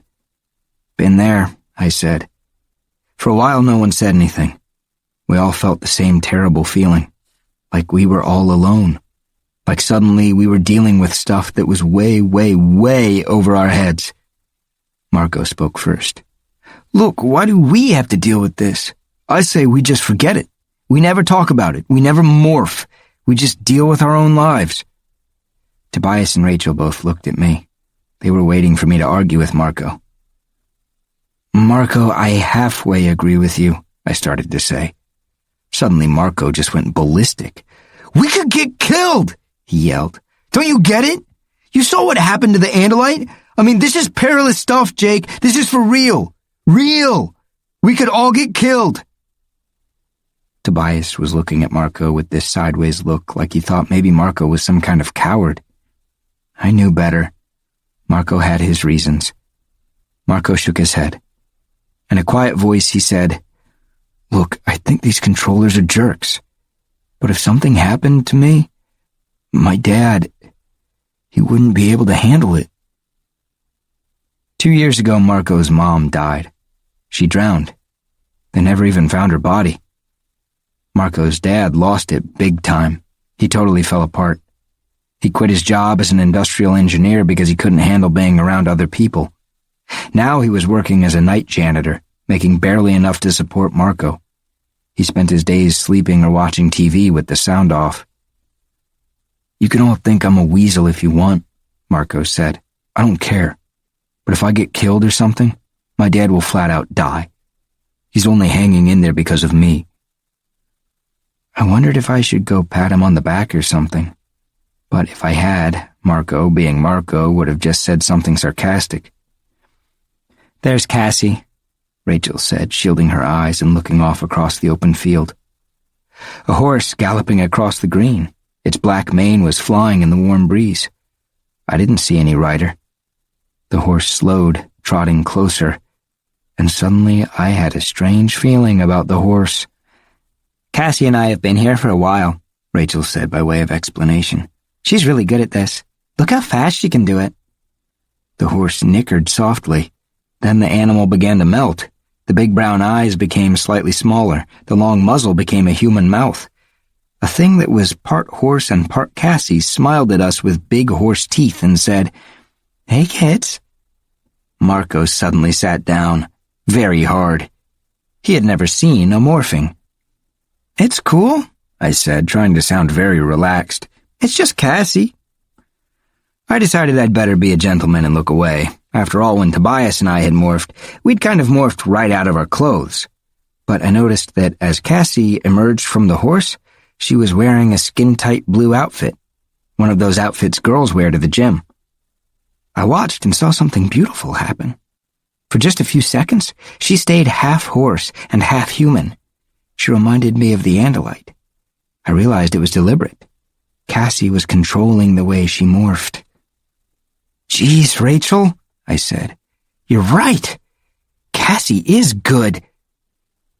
Suddenly we heard the sound of tires on gravel. We all spun around.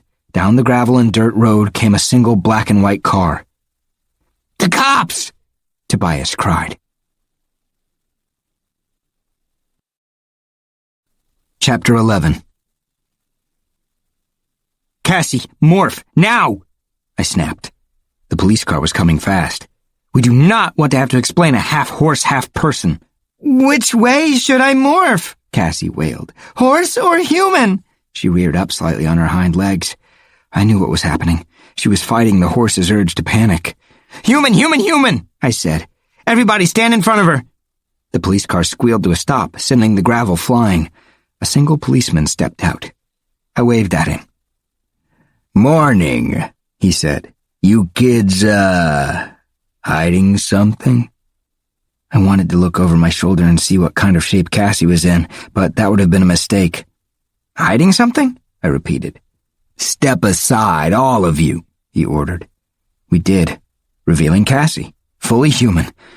The policeman looked puzzled, but then he shrugged. I breathed a huge sigh of relief. "Can we help you, officer?" Rachel asked in her best responsible voice. "We're making some inquiries," he said, still looking at Cassie like something must be wrong with her. "We're looking for some kids who were shooting off fireworks in the construction site across from the mall last night." Suddenly Marco started coughing. "Something the matter with him?" the policeman asked. "Nope," I said. "Nothing wrong with him." "We want these kids," the policeman said. "We want them real bad. See, it was dangerous what they did. Could have been someone hurt. So we want to find the kids." Suddenly I knew. He was one of them. The policeman was a controller. I looked at his face. It seemed normal, but inside his head was a creature from another planet, an evil parasitic slug. Just behind those normal human-looking eyes, something vile lurked. "I don't know anything about it," I lied. He looked at me real close and I began to sweat. "Hey, you know what?" he said. "You look familiar. You look like a young man I know named Tom." "He's my brother," I said. I was trying not to let my voice go weird, but I just couldn't forget the fact that it wasn't really some normal human cop I was talking to. It was a Yeerk. This wasn't even a human anymore, not really. It was a human controller. The human brain was totally enslaved. Tom's your brother, eh? Well, he's a good kid. I know him from the sharing. I'm one of the adult supervisors. Great group, the sharing. You should come to a meeting. Yeah, Tom invited me already, I said. We have a lot of fun. Yeah, I repeated. Well, you call me if you hear anything about these kids in the construction site. I should warn you. They may come up with some wild story to conceal their guilt. But you're too smart to believe a bunch of crazy lies, aren't you? He's a regular genius, Marco said. Finally, the policeman took off. Okay, rule number 1, Rachel announced. We don't do anything to attract attention. We have to be secret about everything, especially morphing. Cassie looked embarrassed. Yeah, it was stupid of me. It's just, man, it is so amazing running like that, out in the open spaces, running and running. How did you manage to morph with clothing? I asked. When Tobias and I did it, well, let's just say it's a good thing neither of you girls was around. It took some practice, Cassie said, and it can only be tight clothing. I tried it with a coat on. It got shredded. I don't know what we'll do in the winter. That's not going to be a problem, Marco said firmly, because there isn't going to be any more morphing. Maybe Marco is right, Rachel said. This is too big for us. We're just kids. We need to find someone important to tell this to, someone we can trust. We can't trust anyone, Tobias said flatly. Anyone could be a controller. We tell the wrong person, we are all dead, and the whole world will be doomed. I don't want to stop morphing, Cassie said. Do you realize all we could do with this power? We could communicate with animals, maybe. Help save endangered species. Humans may be the next endangered species, Cassie, Tobias said quietly. What do you say, Jake? Cassie asked. Me? I shrugged. I don't know. Marco's right. We could all get killed. Rachel's right. This is too major for a bunch of kids. I hesitated. I didn't like what I was about to say. But Tobias is right too. I mean, the whole world is in danger, and we can't trust anyone. So what do we do? Rachel demanded. Hey, it's not up to me to decide, I said hotly. Let's take a vote, Rachel said. I vote we try to live long enough to get driver's licenses, Marco said. I vote we do what the Andalites said. Fight, Tobias said. You've never even been in a fight, Marco sneered. You can't handle the bullies at school. Suddenly now you want to kick butt on that Visser 3 monster?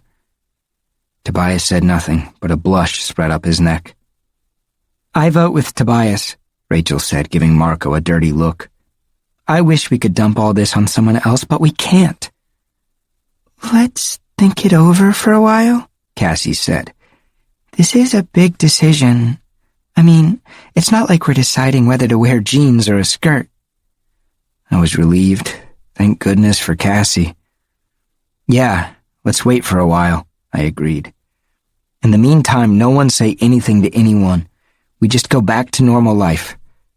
There was a smirk on Marco's face. He thought he'd won, but I wasn't so sure. Tobias was still blushing. He sent a secret grateful look to Rachel. Marco and I took off toward my house again, trying to act normal. We talked about the baseball season. We talked about who was going to slaughter who in Dead Zone 5, which is this game we were going to play at my place. By the time we'd reached my house, we'd run out of stuff to talk about. We played Dead Zone for a while. Neither of us did very well. Face it, games just weren't all that interesting anymore. My mind was totally not there. Tom came in after a while. Hey, you guys, he said. Can I give that a try? It had been months since Tom had done anything with me like play a game. Sure. Marco moved over and gave Tom his control stick. We played for a few minutes and Tom did pretty well, but then it was like he got bored or something. He gave the control back to Marco and just sat back and watched. You guys hear about all this stuff going on with the construction site last night? He asked me. Marco jerked in surprise. What stuff? I said. It was in the newspaper, Tom said casually. They said some kids were there shooting off fireworks. A bunch of morons who live around there decided it was flying saucers or something. He laughed. Flying saucers, right. Marco and I both laughed too. Yeah, and it was just these kids playing with fireworks, Tom said. Uh-huh, I said. I was trying very hard to concentrate on the game. You were out at the mall last night, weren't you? Tom asked me. Uh-huh. Did you come back through the construction site? I shook my head. No way. Didn't see any kids hanging around there, maybe? Nope. It's not like I'd get them in trouble, Tom said. I mean, I think it's kind of cool. They're just shooting off fireworks and they get all these people terrified of flying saucers. Uh-huh. Flying saucers, he said. He laughed again. Only complete dips believe that kind of stuff. He leaned close. You don't believe in that, do you? Aliens and spaceships and little green men from Mars? I wanted to say no. None of them had been little or green. But I just said, no way. Tom nodded and stood up. Cool. You know, Jake, I feel like we haven't been hanging around much lately. I guess not, I agreed. That's too bad, he said. He snapped his fingers like he'd just had an idea. You know, you should join the sharing. Marco, too. Why should we join? Marco asked. Tom just grinned. I gotta go, he said. He gave me a playful punch on the shoulder. See you guys later, and don't forget, let me know if you hear anything about those kids at the construction site. He left. Marco looked at me. Jake, he's one of them. What? Tom. Tom is one of them. Your brother is a controller. Chapter 12. I swung my fist and caught Marco in the side of the head. He jumped back and I swung again, but Marco was quick. He dodged my second swing and I slipped and went down. Marco snatched the bedspread off my bed, threw it over me to tangle up my arms and sat on me. Jake, quit acting like a stupid jerk, he said. I was trying to grab him, but he had me pretty good. Take that back, I yelled. Not likely, Marco said. You think it's just a coincidence he's suddenly all interested in what happened at the construction site? I knew it looked bad, even while I was struggling to get free and kick Marco's butt. I had this sudden flash about the smell I'd noticed on Tom when I was morphed into a dog, and there was that laugh I'd heard at the site. But no, this was Tom, my big brother. Tom would never, ever have let those slimy creeps into his head. Never. I'll let you up if you'll calm down, Marco said. Look, maybe I'm wrong, okay? I stopped struggling, and Marco let me up. You have to admit, Jake, it doesn't look good. Tom is not one of them, okay? That's final, I said. Whatever, Marco said. Just don't punch me again, 'cause I might have to hit you back. Just then I heard this fluttering noise at my window, like someone beating on it very softly. I went to the window, followed by Marco. There was a bird there, some kind of huge bird, like an eagle or a hawk, beating its wings against the window. Let me in, all right? I can't hover here forever. Marco's eyes went wide. He'd heard it too. I opened the window and the bird flew straight in. It landed on my dresser. It was almost 2 feet long, mostly brown, with gnarled talons and a sharp-hooked beak. It's some kind of eagle or something, Marco said. A red-tailed hawk, actually, Tobias said. Is that you, Tobias? Marco demanded. I thought we weren't going to do any more of this morphing. I never agreed to that. Well, morph back, Tobias, I said. You know what the Andalite said, never stay in any form for more than 2 hours. Tobias hesitated. He tilted his hawk's head and peered at me with an incredibly concentrated gaze. At last, he hopped over onto my bed. Let me tell you something. It is beyond weird watching feathers turn into skin. The brown feathers ran together and merged and turned pink. It was like the feathers were melting, like they had turned into wax and were being heated up. The beak disappeared quickly, and lips grew out of it. The talons split into 5 and became toes. Halfway through the process of changing, Tobias was a lump, half pink, half brown, with feather-like patterns still visible on his back and chest. His face was small and mostly human, except that he still had those sharp, alert hawk's eyes. 2 tiny, shriveled arms protruded from the front of his chest, with fingers like a baby's. All in all, it was a pretty disgusting sight. But the human DNA asserted itself over the hawk's, and he became more normal. About 3 minutes after he'd started the change, there was a completely normal Tobias, sitting naked on the end of my bed. "I haven't figured out how to morph clothes yet like Cassie," he said sheepishly. "Can I borrow some?" I loaned him a pair of pants and a shirt, but my shoes were all the wrong size. "That was the coolest thing I've ever done in my life," Tobias said. His whole face was glowing. "I was riding the thermals!" "What's a thermal?" I asked. "That's when there's warm air rising up from the ground. It forms this cushion under your wings. You can just float up there, like a mile up. You just surf the thermals. You guys have got to do it! It is the best thing ever!" "Tobias, how on earth did you do a hawk morph?" I asked. "There's an injured hawk right there in Cassie's barn," he said. "There's this cool osprey, too, but I decided on the hawk." "How did you fly if the hawk you morphed from was injured?" I wondered. Marco shook his head pityingly. "Jake, do you pay any attention in biology class? DNA has nothing to do with some injury. The DNA wasn't broken, just a wing." I ignored Marco. "You're lucky Cassie's dad didn't catch you," I said to Tobias. "He's so depressed," Tobias commented. "Who's depressed? Cassie's dad?" "No, the hawk. I think he knows they aren't trying to hurt him or anything, but he can't stand being cooped up there while his wing heals." Tobias's eyes darkened. "It's terrible when birds have to be locked up in cages. They should be free." "Yeah, free the birds," Marco commented sarcastically. "I'll get the bumper stickers printed up." "You wouldn't have that attitude if you'd been up there with me," Tobias said angrily. "It was cool being a cat and all, but a hawk, it's just total, absolute freedom."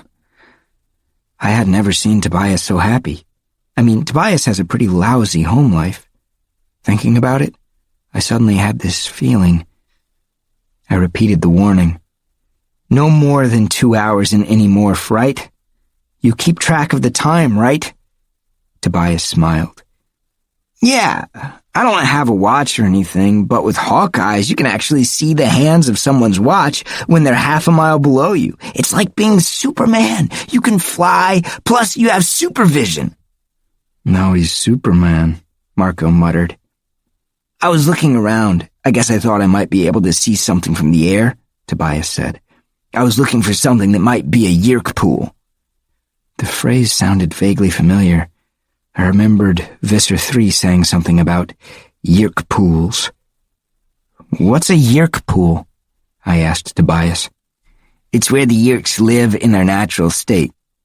Every 3 days, a yerk has to leave his host body and go into the yerk pool to soak up nutrients, especially chondrona rays." Marco and I exchanged a suspicious look. Neither of us knew any of this. "At the end," Tobias explained, "when the Andalite told us all to run for it, I stayed behind for a few seconds. I guess maybe I was too scared even to run." I shook my head. I knew better. Tobias just hadn't wanted to leave the Andalite alone. I think maybe the Andalite meant even more to Tobias than to the rest of us. Anyway, he gave me visions, I guess you'd call them. Pictures, information, a lot of it, all at once, all jumbled. I haven't even started to sort it all out, but I do know about the yerk pools and the chondrona."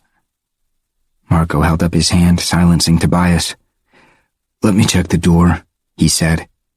He went to my door and peeked out into the hallway. "All clear," he announced. Tobias gave Marco a questioning look. "Tom," Marco said. "He's one of them." "Don't make me hurt you," I warned him angrily. "Tom is not a controller." "Either way, we should be careful," Tobias said. He lowered his voice. "The Kandrona is a device that produces Kandrona particles. See, it's like this little portable version of the Yeerk's own home sun. The Yeerks need Kandrona particles to live, like a human needs vitamins or whatever. The Kandrona particles are beamed from wherever the Kandrona is and concentrated in the Yeerk pool. Once every 3 days, every Yeerk has to leave his host and go into the pool. They soak up the particles, and then they re-enter the host body." "What does this have to do with you flying around playing Superman?" I asked. "Well, it seems dumb now, but I was thinking maybe I could see the Yeerk pool." He made a rueful smile. "Saw a lot of swimming pools and some ponds. You get up there and you realize there are ponds and lakes and streams everywhere, but I didn't see anything special." "And what if you found some Yeerk pool? Then what?" Marco demanded. "Then we'd blow it up," Tobias said. "Wrong," Marco said. "We decided not to get into this." "No, we decided not to decide yet," I said. "Well, I've decided," Tobias said. "Suddenly the wimp is a hero," Marco sneered. This time Tobias didn't blush. "Maybe I just found something worth fighting for, Marco."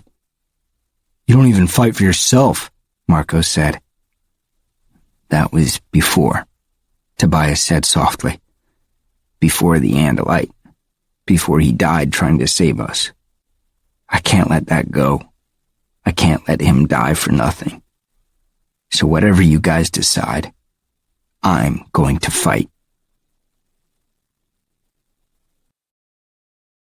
Chapter 13. "We find the Yeerk pool," Tobias said.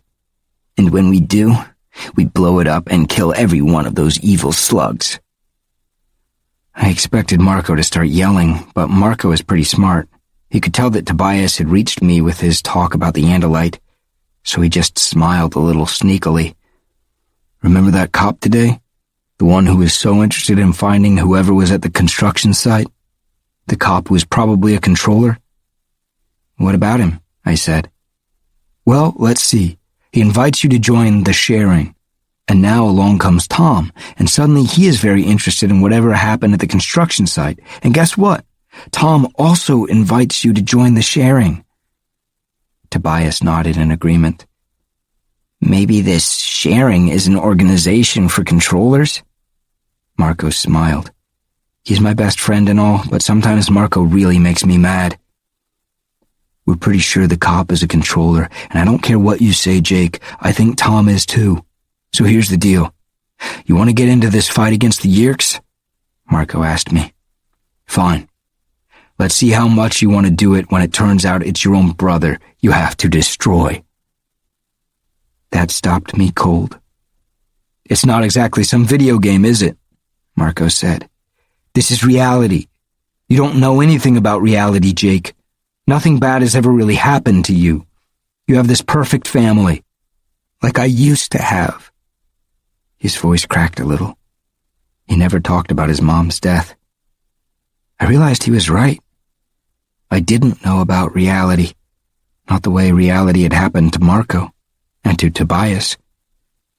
"So maybe we just walk away from this," Marco said. "Let someone else fight this fight.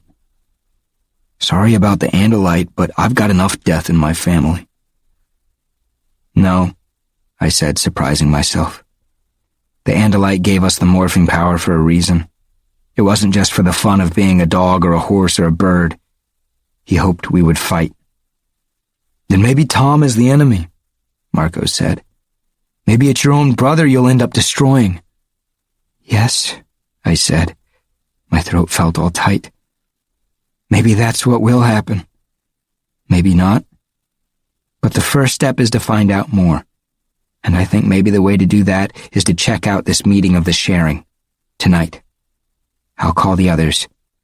Anyone wants to come? Cool. You want to stay out of it, Marco? That's cool too. He hesitated. He sent Tobias an angry look, but he said, "Okay, it's just a meeting, right?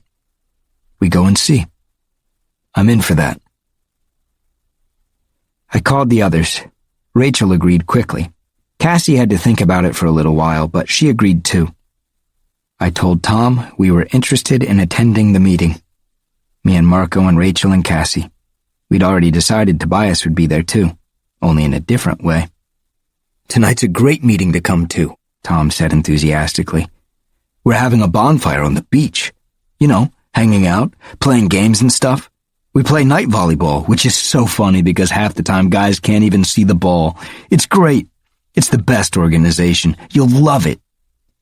Listening to him, it sure didn't sound like the sharing was connected with the Yeerks. You couldn't really picture Visser 3 or a bunch of taxons playing volleyball. I was thinking maybe we were all just nuts. The sharing was probably just like some new kind of co-ed Boy Scouts or something. It wasn't that far to the beach, so we decided not to drive there with Tom. We walked. Tobias walked partway with us. Then he stepped behind a dark dune as we got close to the shore. A few minutes later, we saw a hawk take flight.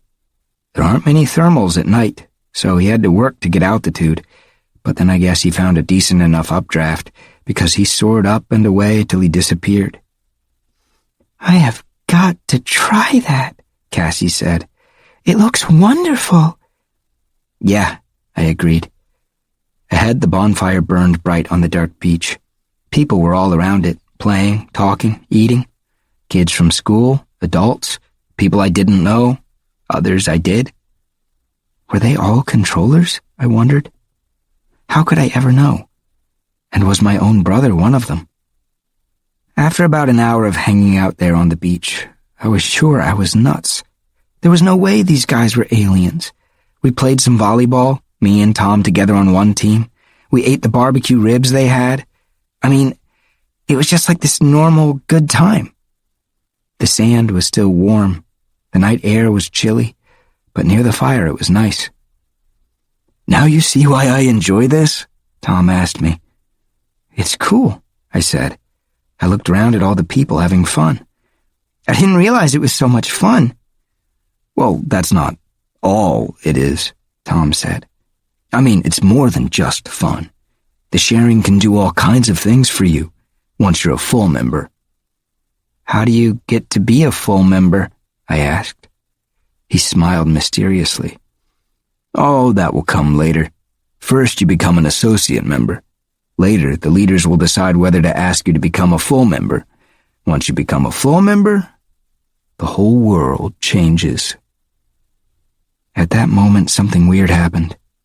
I was looking at Tom and he was smiling at me, but then his face kind of twitched. His head started to pull to one side like he was trying to shake his head, only he couldn't quite do it. For just a split second, there was a look in his eyes. Scared or something. He was looking right at me, and it was like some different person, some scared person, was looking out of those same eyes. Then he was back to normal, or what looked like normal. "I have to go for a while now," he said. "The full members have a separate meeting. You guys stay here and have fun. Have some more of that barbecue. It's great, isn't it?" With that, he was gone into the night. I felt like I had swallowed barbed wire. Marco and Cassie came over. They had just finished playing frisbee in the surf with some other kids. Marco was laughing.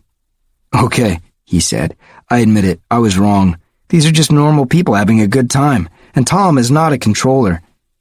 I didn't know whether to laugh or cry. Marco was wrong. I knew what I had seen in Tom's eyes.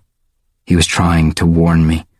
Somehow he had managed to gain control of his face for just a second before the Yeerk in his head had crushed him. Tom, the real Tom, not the Yeerk slug in his brain, had tried to warn me. Chapter 14. "They're all going off to a separate meeting," I said. "All the full members. I'd sure like to know what goes on in that meeting." I struggled to sound normal, but my insides were churning. I saw people heading that way, Rachel pointed. Let's see if we can get close, I said. What's going on? Marco asked. I thought we just decided everything was normal here. It was Cassie who answered him. Nothing is normal here, she said. Can't you feel it? She shivered. All these so-called full members, they're all being so perfectly nice, so perfectly helpful. They're so perfectly normal, it's abnormal. And all the time their eyes are following you like a hungry dog watching a bone. Creepy, Rachel agreed. Like if you took cheerleaders, combined them with gym teachers, and made them all drink 10 cups of coffee. They are all just a little too happy, aren't they? Marco admitted. People keep telling me how all their problems disappeared once they became a full member of the sharing. It's like some cult or something. I'm getting into that secret meeting, I said. I had to know. I had to be dead sure. Let's get away from the fire, over behind that lifeguard stand. How are you going to get into the meeting? Marco asked. They won't worry about some stray dog that's walking along the beach, I said. Some stray... Oh, Marco said. Good idea, Cassie said. I'd do it too, but the only morph I can do is a horse. They would notice a horse. I checked to see that no one could see us. I waved over my head. A few seconds later, Tobias came swooping silently out of the starlit sky. He landed on the lifeguard stand. What's up? The full members are off in some private get-together, I told him. Do you know where they are? Of course, with these eyes, I can see the mice scampering through the dune grass. Nice, plump, tasty-looking things. Tobias, get a grip. Don't start eating mice just because you're in a hawk's body. What's next, roadkill? He didn't say anything. Maybe he was offended at my suggestion that he would ever eat roadkill. Or worse, maybe he wasn't offended. Where are the full members? I asked. About 100 yards down the beach. There's a little bowl-like area formed by the dunes. There are people posted all around, though, like guards. I nodded. Good job. Tobias, you've been in that body for more than an hour. You need to morph back. No, I'll keep watch from above for a while longer, he said. No, Tobias, I said sharply. You need to morph back. You've done what we needed you to do. There is that little problem. I don't exactly have any clothes on. Marco has your clothes in a bag. Rachel and Cassie will turn away while you morph. Cassie grinned. I am going to have to teach you boys how to morph clothing. Still, Tobias hesitated. I hate changing back. It's like going back into a prison or something. I hate it when I don't have wings. Tobias, you can always return to your hawk morph later, Rachel reassured him. Now come on, both of you. I'll look the other way so your delicate boy modesty isn't offended. I took a deep breath. It was only my second morph. It still seemed totally ridiculous that I was even thinking about becoming a dog. But as I concentrated, I could begin to feel the itchiness and the squirmy feeling as Homer's DNA combined with the Andalite's technology and began to change me. At the same time, I could see fingers growing from the ends of Tobias's wings. Keep a grip on your human side, Cassie warned me. We can't have you off chasing cats or whatever. You need to focus hard on staying in control. I started to say, yes, I know, but it came out, roar, roar, roar. I was already too changed to make normal human speech. I thought my answer instead. Yes, I know, Cassie. Don't worry. But I do worry, she said softly. I nuzzled her hand with my cold nose and she patted my head. I set off across the sand. Cassie had been right to warn me. The dunes, the surf, the low chirping of seabirds and their hidden nests, all of it was so perfect for distracting my dog mind. I heard something breathing in the seagrass, and then it broke and ran. I was off after it before I could even think. It ran and I chased. I think it may have been a chipmunk or something. I never could be sure because it found a hole and went diving in. I dug frantically in the sand for a while before my human brain realized, whoa, Jake, this is not what you're supposed to be doing. Stop it. I made myself walk toward the meeting. I could hear the murmur of voices. I started to creep closer, then I realized that was dumb. Dogs don't creep around, they just walk or run. If I went around acting like Spy Dog, that would make people pay attention. So I wandered along like any dog out for an evening stroll along the beach. My tongue lolled out of my mouth, my tail wagged occasionally. The only thing I had to be careful of was not to let Tom see me too clearly. After all, I looked exactly like Homer. Basically, I was Homer. I approached the edge of the area. There were high dunes all around. About 20 or 30 people were standing together. Unfortunately, with my weak dog eyes, I couldn't see them very well in the darkness, but I could hear them. I could hear them amazingly well. Sounds that I would barely have noticed with my human hearing were as loud as a stereo set on 9. And I could smell. It's funny about smell. As a human, you don't really get into it, but when I lay back and let my dog abilities come up, smell became as good as sight. Different, but just as good for some things. I heard Tom's voice, and I smelled a subtle combination of things that meant he was not too far away. There was a man on guard, but all he did was look down at me, then look away. No one cares about a stray dog. I was beginning to realize why the Andalite had given us the power to morph. There are things you can do as an animal that you could never do as a human. The members all seemed to be waiting for someone to arrive. I heard Tom say, "He should be here soon." "Wait, here he comes." There was a stirring, muttering sound. I heard footsteps approach. I moved closer but stayed out of the light. "Everyone quiet. We have problems," the voice said. The voice. I knew that voice.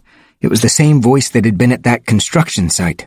It was the voice that had said, "Just save the head, bring that to me, and we can identify it." I crept a little closer. I had to look hard to see him with my dog sight. But then when he turned just the right way, I saw him. I recognized him. It was someone I knew, someone I saw every day at school. None other than Assistant Principal Chapman. My assistant principal was a controller. "Item 1.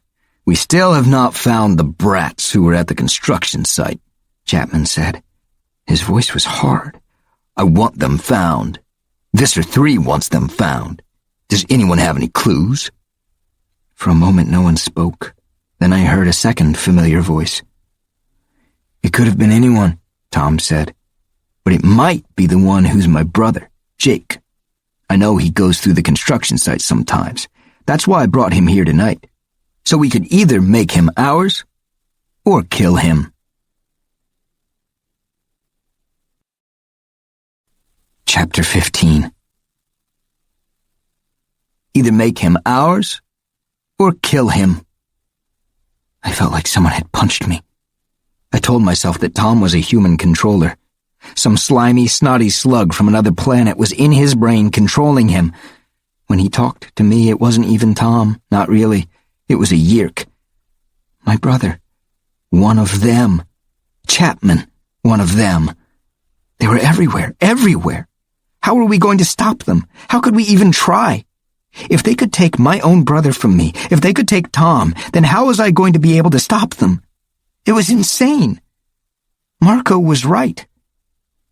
I think if I had been fully human right then, despair would have just overpowered me. But dogs don't know about human despair. It was Homer's simple, happy, hopeful mind that saved me. For a while, I just sort of let go and drifted into dog consciousness.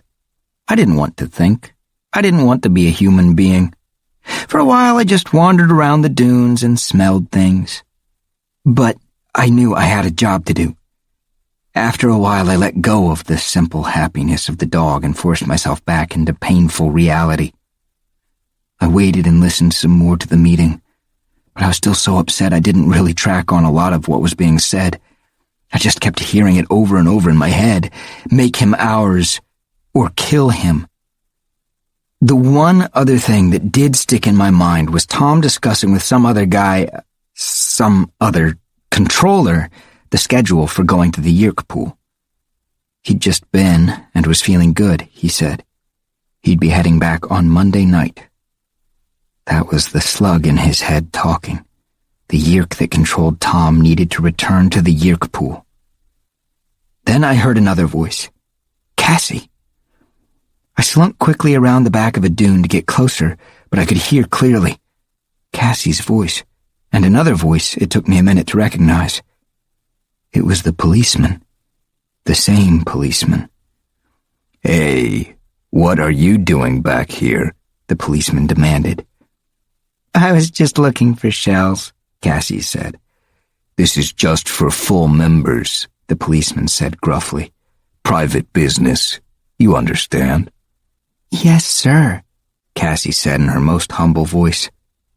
I got to where I could see them, although I have to tell you, Dogside is not exactly great.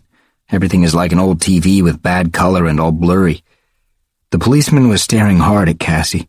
Cassie was trying to be brave, but I could smell the fact that she was afraid. Okay, take off, the policeman said at last. But I have my eye on you. Get back with the others. Cassie turned and headed away as fast as she could walk. I caught up with her. I guess seeing a dog come bounding out of nowhere startled her because she jumped. Oh, it's you, she said. Yeah, that was close. What were you doing there? She shrugged. Just wanted to make sure you were okay. I was safer than you were, I pointed out. We got back to the spot where Rachel, Marco, and Tobias were waiting. I didn't even want to morph back into my human body. I knew that I could just let myself go again, and in a few minutes my dog brain would forget why my human brain was sad. If someone would just throw a stick out into the surf, I could go after it. The water would make me happy. The chasing would make me happy. Now I knew why Tobias was so reluctant to leave his hawk's body. Being an animal could be a nice way to escape from all your troubles. I began to morph back into my own body. Cassie and Rachel turned and looked out toward the water. When I was completely myself again, I said, Marco, you were right. Tom is a controller. Marco did not look pleased about being right. I told them what Tom had said to Chapman about bringing me to the meeting to either use me or kill me. Wait a minute. Chapman is one of them too? Rachel asked. Our Chapman? Mr. Chapman, the assistant principal? I think he's some kind of a leader, I said. It was him the other night at the construction site. He was the one who told the Hork-Bajir just to keep the head. That is so Chapman, Marco said. I suggest we get the heck out of here, Tobias said. No, it's okay, I said. Chapman told Tom there was not to be any killing at a sharing meeting. They don't want any suspicious activities. He also said they couldn't just go around killing every kid who might have been at the construction site. They needed to be sure. That's decent of them, Rachel said dryly. Not really. Chapman just said that for a while longer, they still have to avoid attracting too much attention. A bunch of kids start turning up dead and people will definitely notice. He said they should just wait. Kids can't keep quiet for long about seeing aliens. When the kids talk, the controllers will find them and get rid of them. Except that we aren't going to talk about what we saw, Rachel said. You got that right, Marco agreed. We aren't saying anything. We are forgetting everything we saw. We are getting on with our normal lives. And leave Tom the way he is? I demanded. No way. Never. He's my brother. I'm going to save him. Just how do you figure you'll do that? Marco asked sarcastically. Let's see. It's you versus Chapman, the cops, a bunch of Hork-Bajir and Taxons, and, worst of all, that creep Visser 3. All you can do to fight them is turn into a dog and bite their ankles. It's like being stuck in the most impossible video game ever invented. I grinned, or at least I showed my teeth. Yeah, it is, kind of. But I'm pretty good at video games. And he won't be alone, Rachel said. I'm in this too. And me, Tobias said. Me too, Cassie agreed. Swell, Marco said. So suddenly you're the Fantastic Four. This isn't a comic book. This is real. We heard the sound of people coming through the dunes. The meeting of the full members had broken up. Everyone, quiet, I said. We'll let this ride. For now. I said that to calm Marco down. I had no intention of letting it ride. I pulled Cassie aside. Listen, Cassie, I need an animomorph that will let me watch Chapman without him seeing me. What do you have at the farm? Cassie got quiet for a moment. Let me think. We have a lot of injured birds, of course. We have the wolf with the broken leg. We have the wildcat with one eye. I waited while she went down a list of all the animals in the wildlife rehabilitation clinic. Suddenly, Cassie snapped her fingers. I wonder, how small an animal do you think we can morph? I shrugged. I had no idea. I may have something in mind, she said. It's not really in the clinic as a patient. It just sort of lives there. It's small. It can crawl up walls. It's fast if you need to get away. And I guess it can hear and see okay. Which is how I ended up in Cassie's barn later that night, crawling beneath cages full of sick buzzards and between a pair of jumpy deer, looking for lizards.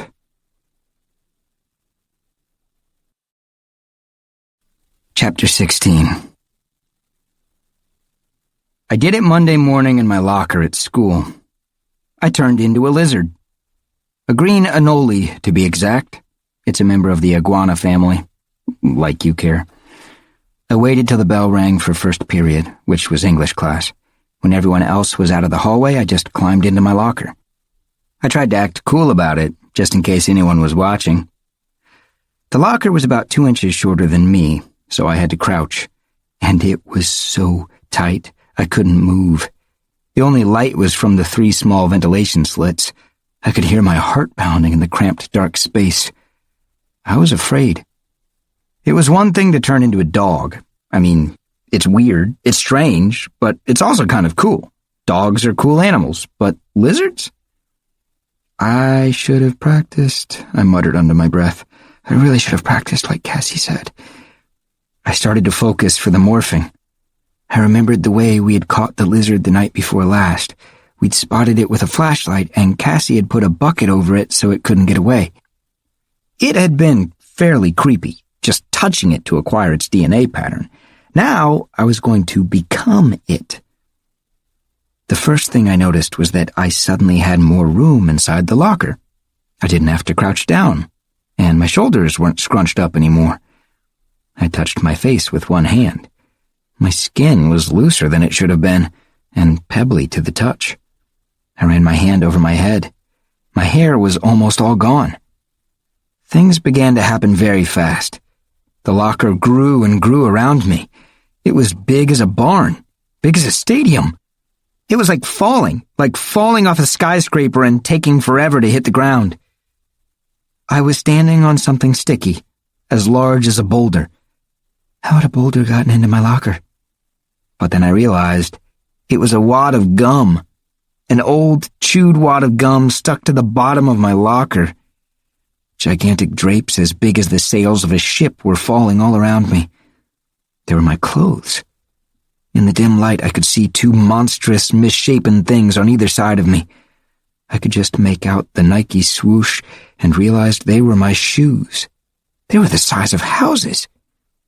And then, the lizard brain kicked in. Fear! Trapped! Run! Run! Run! Run! Run! I shot left. A wall! I scampered up, feeling my feet stick to it. Trapped! I jumped back. Another hard surface. Trapped! Run! Run! Run! Run!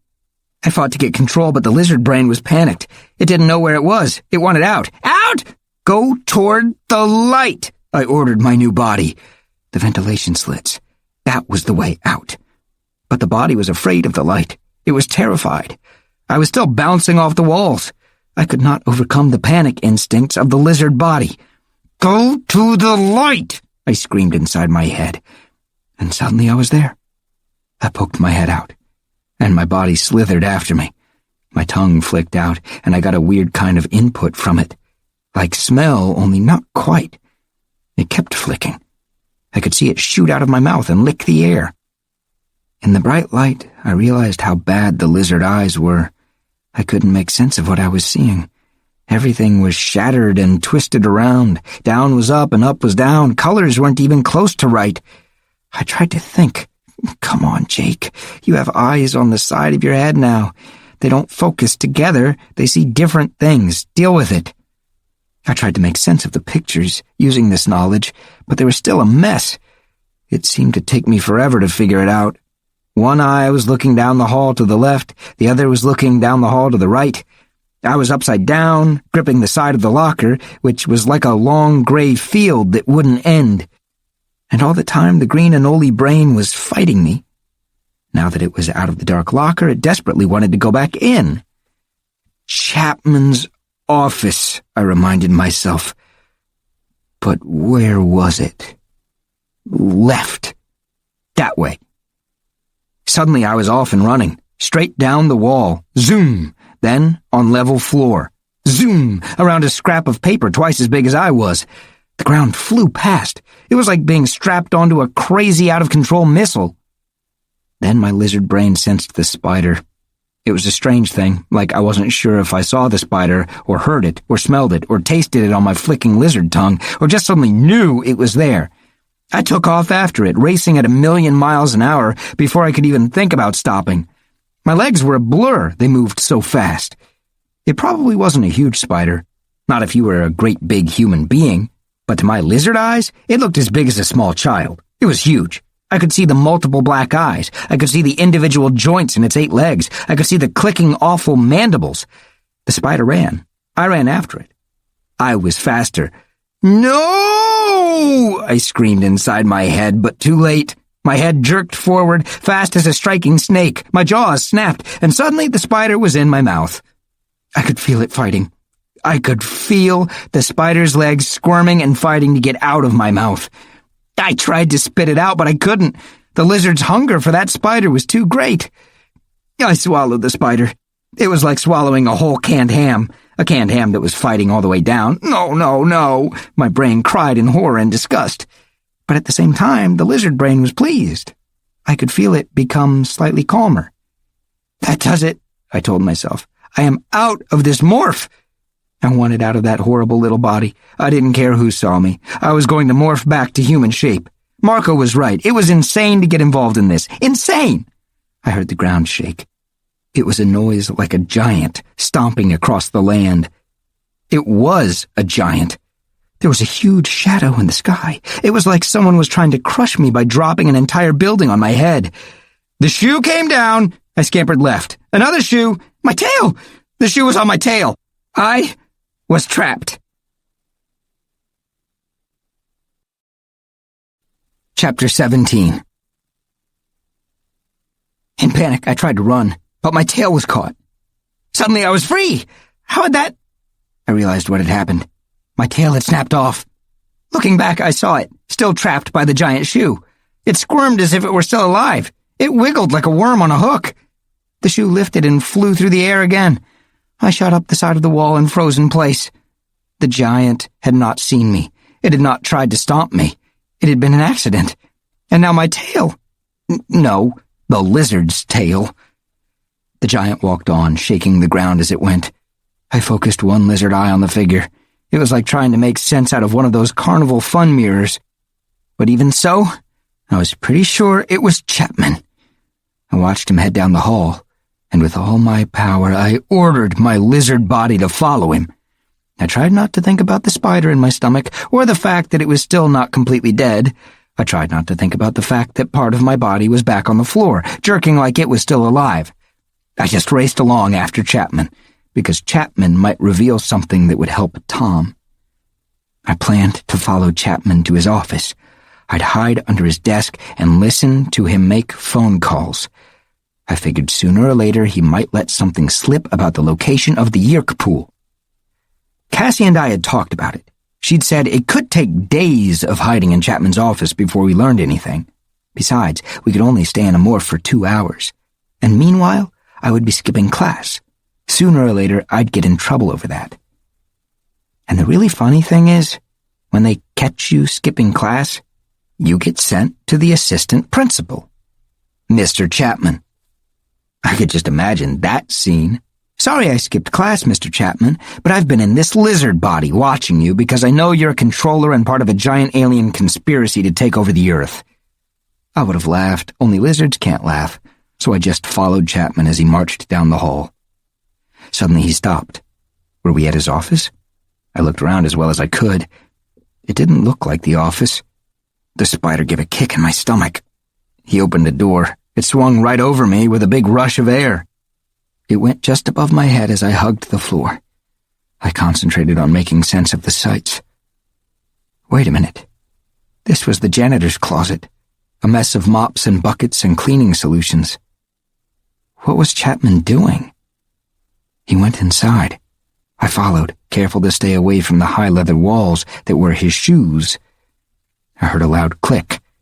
He had locked the door behind him. It was a long way up from the floor, but I could more or less see him doing things to the sink faucet. I thought he grabbed one of the hooks they used to hang up the dirty mop heads. I was pretty sure he twisted it because I could hear a squeaking sound. And to my total and complete amazement, the wall opened. There was a doorway where the wall had been. Strange smells and stranger sounds wafted up from inside the doorway. Chapman stepped through. There were stairs just inside, heading down into a purple-lit pit. From far away, as if it came from 100 miles down, I heard a faint sound. It was a scream of fear and despair, a human voice crying out in the darkness of that horrible place. "No!" the voice moaned. "No!" I knew what the scream meant. I knew what was happening. Somewhere down there a human being was feeling the Yeerk slug slither inside its brain. Somewhere down there a human being was being turned into a mindless slave of the Yeerks. Chapman headed down the stairs. The door closed behind him. I had found the Yeerk pool. It was right under my school.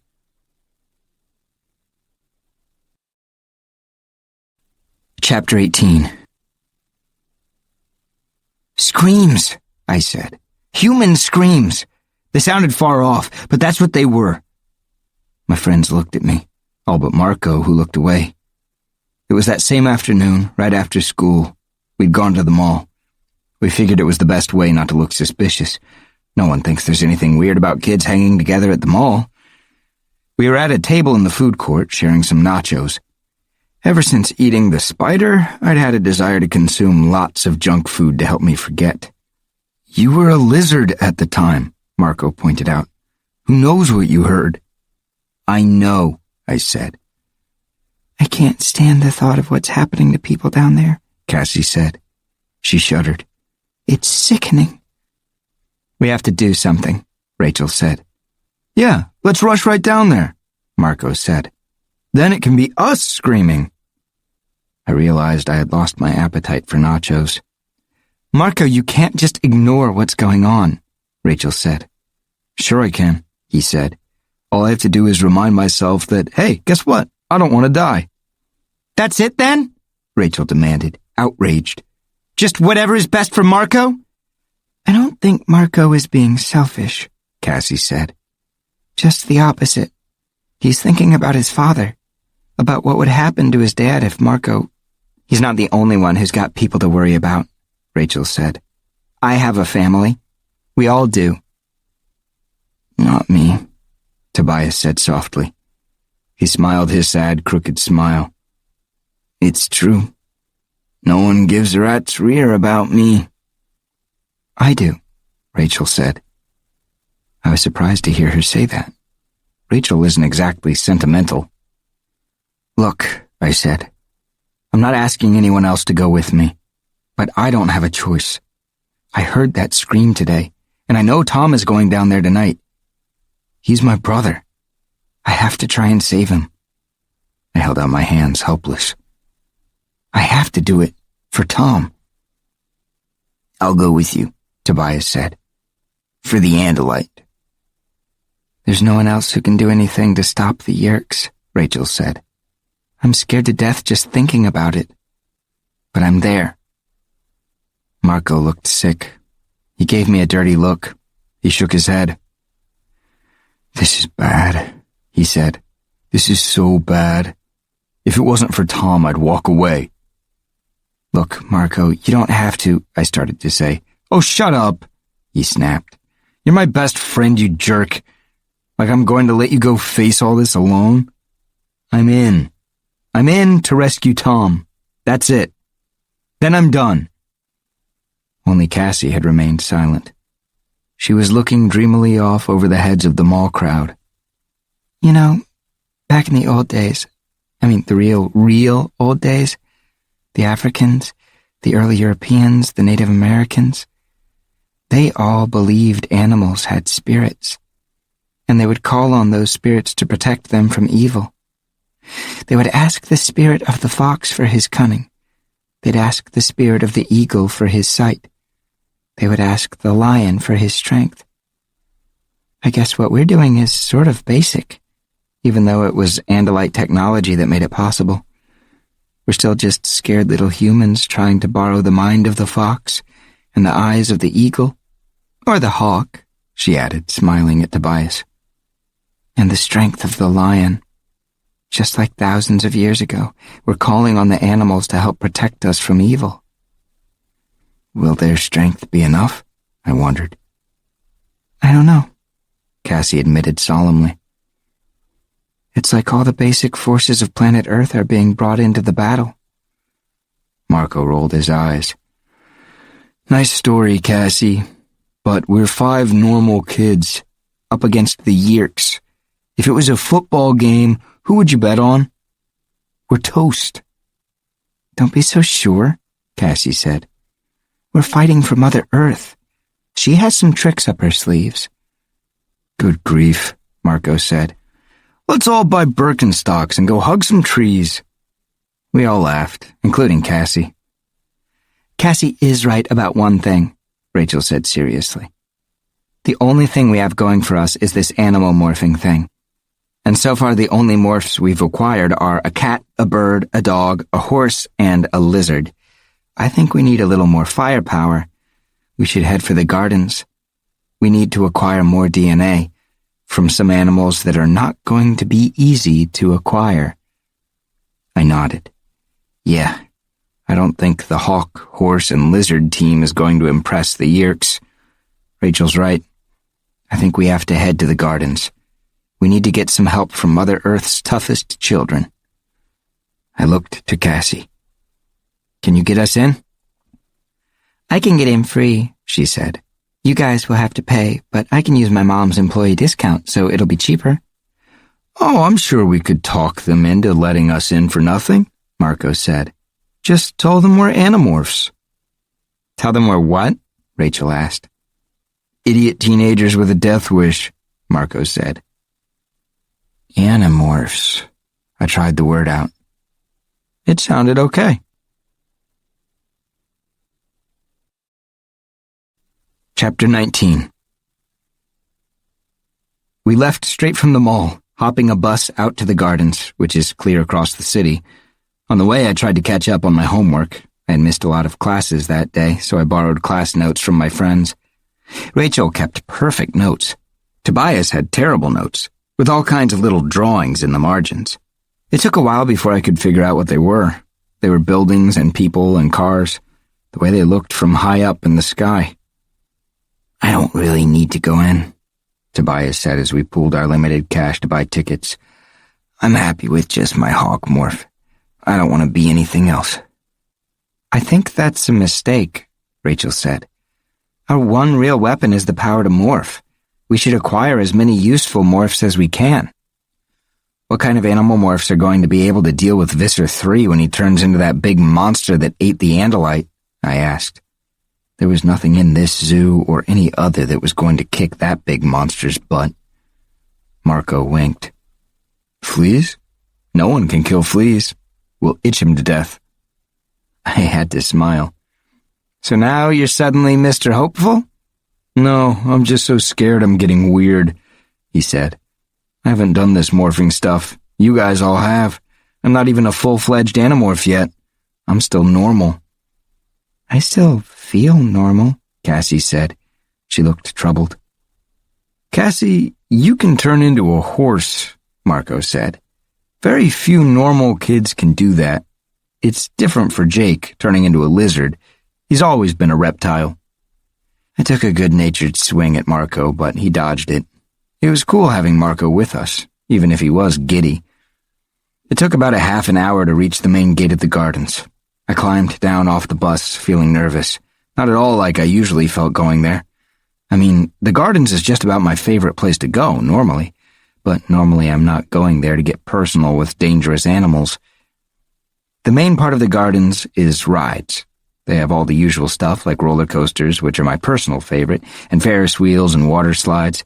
But they also have an animal part, which is like a zoo, only cooler. They do dolphin shows, and there's this whole section where you can get close to some of the safer animals. And this monkey habitat they have is like a whole monkey city, practically. Anyway, if I were an animal and I had to be in a zoo, I'd want to be there. Cassie led us to the main building, which holds all kinds of exhibits. It has everything but the really big animals that need lots of space. Those animals are farther out, mostly, in big grassy habitats that look like parks. Parks with walls and moats and fences around them. The main building is supposed to be like a rainforest, I guess.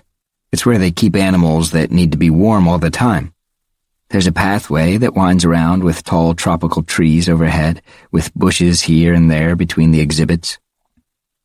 Some of the exhibits are tiny, and some are really big, like the area they have for otters. It has a waterfall and a water slide for the otters to play in. We were near the otter habitat when Cassie stopped. Okay, now everyone stay together and try not to be too suspicious looking, she said. I'm taking you inside. Inside where? Marco asked. Well, the way it works is there are walkways behind all these exhibits. That's how they feed the animals and give them meds or whatever. Meds are medicines, sorry. She pointed to an inconspicuous doorway. Anyway, we can go in through there. It was an odd change from outside to inside. One minute we were in this fake rainforest, the next minute we were in what looked like a hallway at school, only the smell was worse. Kind of damp and moldy and musty, more like the boys' locker room. Okay, look. If any staff people stop us, the story is we're here to see my mom, Cassie said. Of course, it's so late in the afternoon she won't be here, I hope. Because if she finds out I've been dragging 4 of my friends around back here, well, I can't be saving the world from alien invaders if I'm grounded. Hopefully there won't be many staff people here at all. We shuffled along the hallway, feeling like we definitely did not belong, which we didn't. On either side of the main hall, there were paths that led to the different exhibits. Unfortunately, the doorways to the exhibits just had numbers on them. I knew we'd have to rely on Cassie's knowledge to find our way around. Behind some of those doors were animals you didn't want to just walk in on. How do you guys feel about gorillas? Cassie said. She had stopped by one of the numbered doors. This is Big Jim's cage. He just came over from another zoo, so he's in his own private environment for now. He's very gentle. Slowly it dawned on me what Cassie was saying. Oh, you mean, does one of us want to acquire his DNA? That is why we're here, Jake, Rachel pointed out. She batted her eyes at Marco. How about you, Marco? Haven't you always wanted to be a big, hairy guy? Marco didn't look like he was crazy about the idea, but I knew how to handle him. Maybe Marco should try something easier for his first morph, I said. You know, like a cuddly little koala or something. That did it. Koala? Marco said, giving me a dirty look. Open that door, Cassie. He hesitated. You said gentle, right? Gorillas are extremely gentle, Cassie said. Then in a quieter voice she added, unless you make them mad. Cassie opened her backpack. She took out an apple and handed it to Marco. Here, you just open the door. The way it's set up, none of the visitors will be able to see you unless you walk clear out into the cage. Besides, there's an extra security gate, so he can't just jump out and you can't just walk in. So we just open the door and hope Big Jim feels like eating. Behind the door was a second door of steel bars, with a little cutaway section for the handlers to shove the food through. The entire door opening was concealed behind a fake rock ledge, so it wasn't visible to the people looking into the cage. But Big Jim noticed us right away. He climbed heavily down from his perch on a rock ledge and took a good look at us through the bars. Big Jim was definitely big. He He had fingers the size of my wrist. But Jim didn't seem to mind us being there.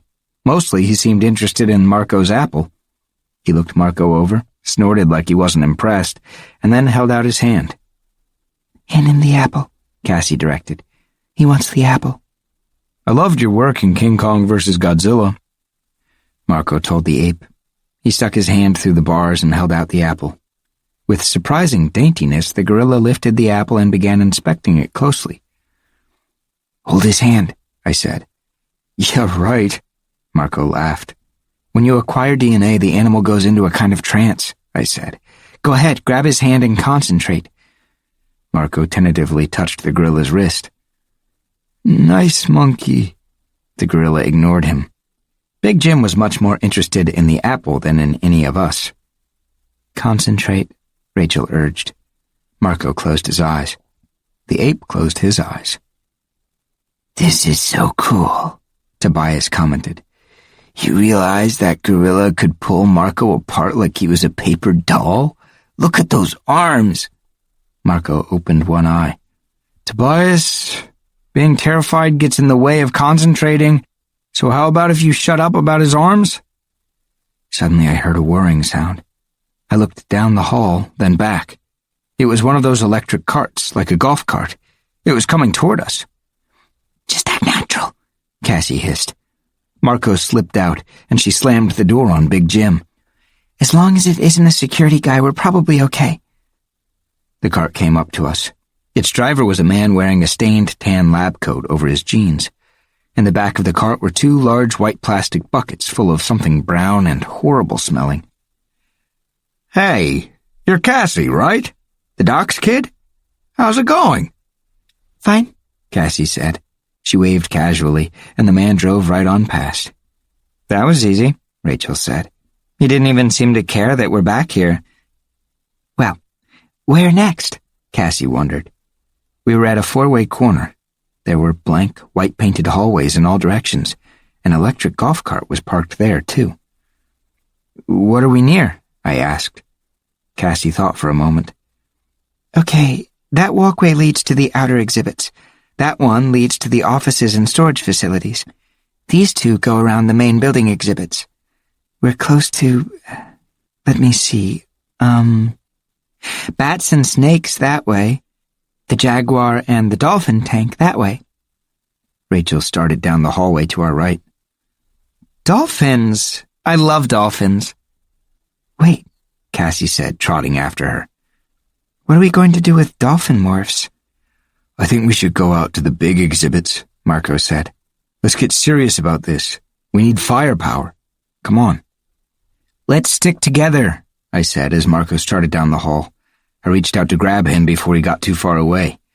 And that's when the voice yelled, Hey you! What are you kids doing back here?" I saw a guy in a brown uniform. "Security!" Cassie yelped. "Oh man, they'll take us all into the office. They'll call my mom. I do not want to explain this to her." "Split up," I said, trying to sound like a leader. "Just like at the construction site, one guy can't get us all." "This guy looks like my grandfather," Rachel said. "Not like that Hork Bajir that was after us." "You kids, hold on!" Oh man, Cassie said. With that, she took off down one hallway. Rachel and Tobias went after her. Marco was already 20 yards down the other hall, the one that led out to the large exhibits. I ran to catch up. The guard reached the corner. I saw him glance toward Tobias and the girls. Then he looked at me and Marco. I guess Marco and I looked more suspicious because he chose us. "Stop! You kids better stop!" "Let's grab the golf cart," Marco said. "Steal a golf cart? "If we don't take it, that guard will." "Good point." We jumped in the cart. Marco slid behind the wheel. He turned the key to on. He looked at me. "Just like driving bumper cars, right? Only you try not to hit anything." He put his foot down on the pedal. The electric motor made a whirring sound, and we took off, straight toward the wall. Bam! "Hey, try steering!" I yelled. We backed up and took off again. We picked up speed. Enough to pull away from the guard, but when I looked back, he was still jogging after us. "He's going to have a heart attack," I said. "Which way?" What? Which way? I turned around to face forward. We had reached a T-corner. Right, I yelled. Naturally, Marco turned left. I nearly fell out. Almost immediately, we reached another corner. This time Marco did choose right, and I did fall out of the cart. I hit the linoleum and rolled. Then I was up and racing to catch the cart. What are you doing? Marco demanded when he saw me. Quit playing around. I just gave him a dirty look and climbed back in. I think we lost the guard, Marco said. I'm fine, thanks for asking, I said. Just a few bruises, maybe a cracked skull, nothing serious. Where do you think we are? I think we are in the longest tunnel I've ever seen, I said. It was more and more like a tunnel now. The floor was still linoleum and the walls were still whitewashed, but the lights were getting more spread out, so you definitely had the feeling you were underground. I wonder if they caught the others, Marco said. Now do you see why it's crazy to think we can beat the Yeerks? I mean, come on, we can barely beat zoo security. We haven't beat anyone yet, I said grimly. Look. Way up ahead, there were two guys in brown uniforms. Maybe they don't know who we are, Marco suggested. They might think we're regular employees. Maybe, but not if they get a good look at us, I pointed. There's a turnoff. Take it. We turned. At the same time, the guards started yelling. The side corridor grew narrow, too narrow for the golf cart. Ditch it! I jumped out. Marco jumped after me. We could hear the guards' footsteps as they ran down the main tunnel. These guys were in better shape than the old man. These guys could run. The corridor ended abruptly. There were two doors, one a little to the left, one a little farther to the right. They were labeled P201 and P203. No help at all. Pick a door, Marco said. I took a deep breath. Door number 1. I opened P201. A blast of fresh air hit me. Sunlight blinded me. I blinked, trying to get my eyes to adjust. The rhinoceros blinked too. Ah! I yelled. Ah! Marco yelled. We jumped back and slammed the door. Wrong door, Marco said. Definitely wrong, I agreed. Hey, you kids! Stop right there! The guards were just at the end of the corridor. Gotta try door number 2, I said. Do it! We opened the door and ran through. There were trees all around us, trees and grass. We were in the shade. Sunlight filtered down through the leaves. Just ahead, the bushes gave way to open grass. Where are we? Marco asked. Like I know? We worked our way through some bushes, keeping a careful eye out in all directions. We didn't see any animals, just some birds up in the trees. Hey, there are people, Marco said. He dropped down behind a bush and pointed. There were people lined up behind a railing. They were high up, or else we were low down. I parted the bushes to get a better look. The people were leaning against a railing at the top of a high concrete wall. They couldn't see us because of the bushes, but they were definitely all staring at something. We're definitely in one of the habitats, I said. Those are people looking at whatever is in here with us. I'm just hoping it isn't that rhino. That thing was way too big. How do we get out of here? I don't know. Let's just get away from the door. Those guards will be coming after us any second. But, in the back of my mind I was thinking, why haven't those guards come after us yet? Marco and I crawled through the bushes and around the bases of the big trees. We reached a corner of the wall, hidden from all the people above. That is an awfully high wall, Marco observed. That's got to be 30 feet high. This is not good. That wall is high for a reason. There's something in here that they don't want to escape. I scanned the wall. There was a steel ladder set into the concrete about 50 yards away. I guess that's the only way out. Let me ask you something, Marco said. Why haven't the guards come after us? I mean, if this was like the deer and antelope exhibit, they'd come right in, wouldn't they?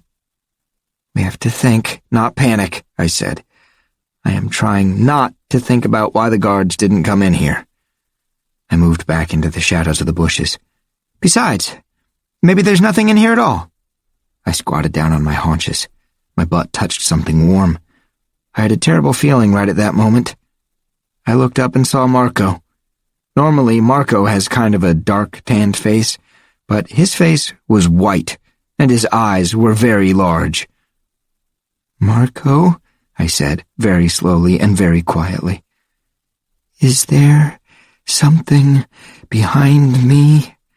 He nodded. "What is it, Marco?" Jake? It's a tiger."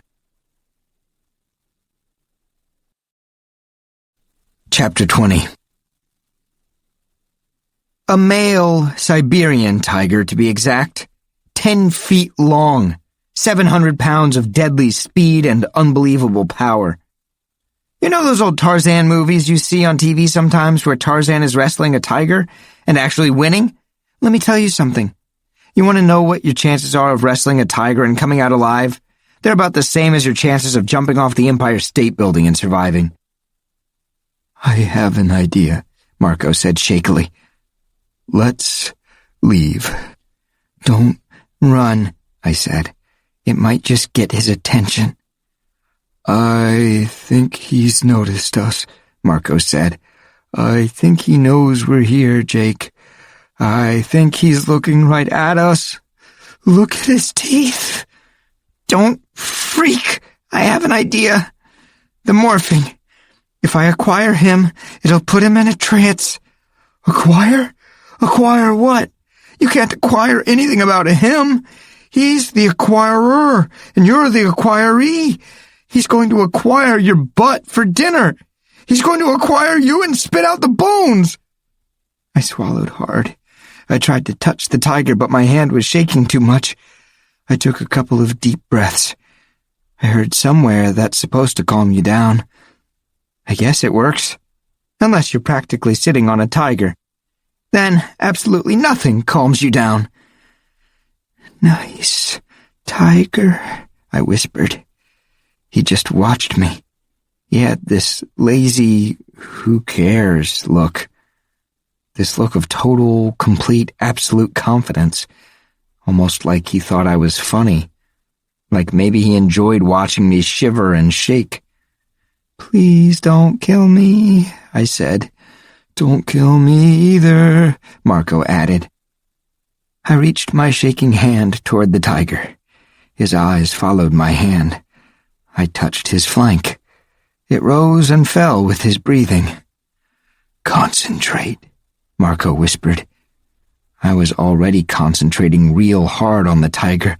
I was concentrating on his teeth. I was concentrating on the rippling muscles under his pale orange and black pelt. I was totally concentrating on the fact that he could swing that big massive paw of his and send my head flying across the grass like a soccer ball. Then the tiger's breathing slowed. His eyes fluttered a little and slowly closed. "How long does the trance last?" Marco whispered. "Well, about 10 seconds after you break contact.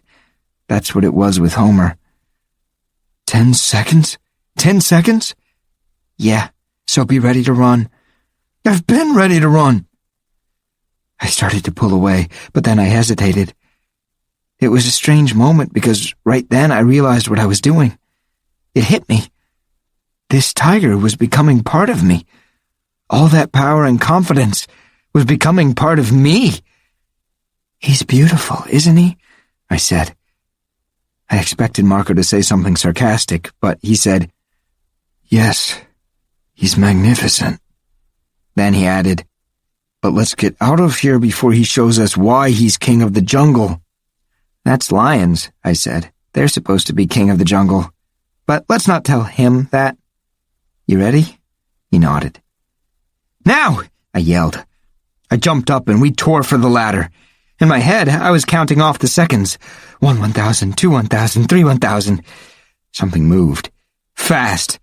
An orange and black blur. Right then, I realized it. Duh! There was more than one tiger in the habitat. I heard screams coming from the spectators above. I guess they could see us now that we were out of the bushes. Marco leaped and grabbed the rungs of the ladder. He scrambled up. I was about 1/10 of a second behind him. The tiger leaped. His claws scraped the concrete just inches below me. And then he let out a roar that made the rungs of the ladder vibrate in my hands. What a noise. It echoed and reverberated and made my insides turn to liquid. Marco practically flew up the ladder and over the side of the wall. I flew right after him. It's amazing how fast you can climb a ladder when there's a tiger roaring for your blood. There they are, someone yelled. Get them! Stop! Guards, at least 3 of them. Should we morph? Marco yelled to me. No, just head for the crowds. There, over by the dolphin tank. It was a close call, but we made it to a big crowd just a dozen feet ahead of the guards. From that point, all we had to do was hunch down and squirm between all the people till the guards lost sight of us. We worked our way to the front gate, always crouching so our heads wouldn't show above the crowds. What did you do, morph into a midget? It was Rachel. She was right in front of me, looking amused. Tobias and Cassie were there, too. The guards were after us, I said. I had almost stopped shaking from my close encounter with the big cats. Almost. Oh, quit playing around, Jake, Rachel said. Let's get out of here. I have to be home for dinner. It turned out the other 3 had not been chased at all. They'd lost the guards easily and had just gone on acquiring morphs while Marco and I were risking our lives in the tiger habitat. The most annoying thing was that none of them even believed our story. Marco and I were a little resentful over that. We climbed on board the bus and practically collapsed into the seats. We could have been killed, Marco said, pouting. Really, I'm telling you, it was down to a few inches. Yeah, whatever, Rachel said. Don't obsess over it. After all, we still have tonight to deal with. Whatever danger you think you had today, it will probably be nothing next to what's going to happen tonight. Tonight, Cassie shook her head. And I haven't even thought about studying for that math test tomorrow. Rachel laughed. We may not have to worry about tomorrow. Thank you, little Miss Cheerful, Marco muttered under his breath.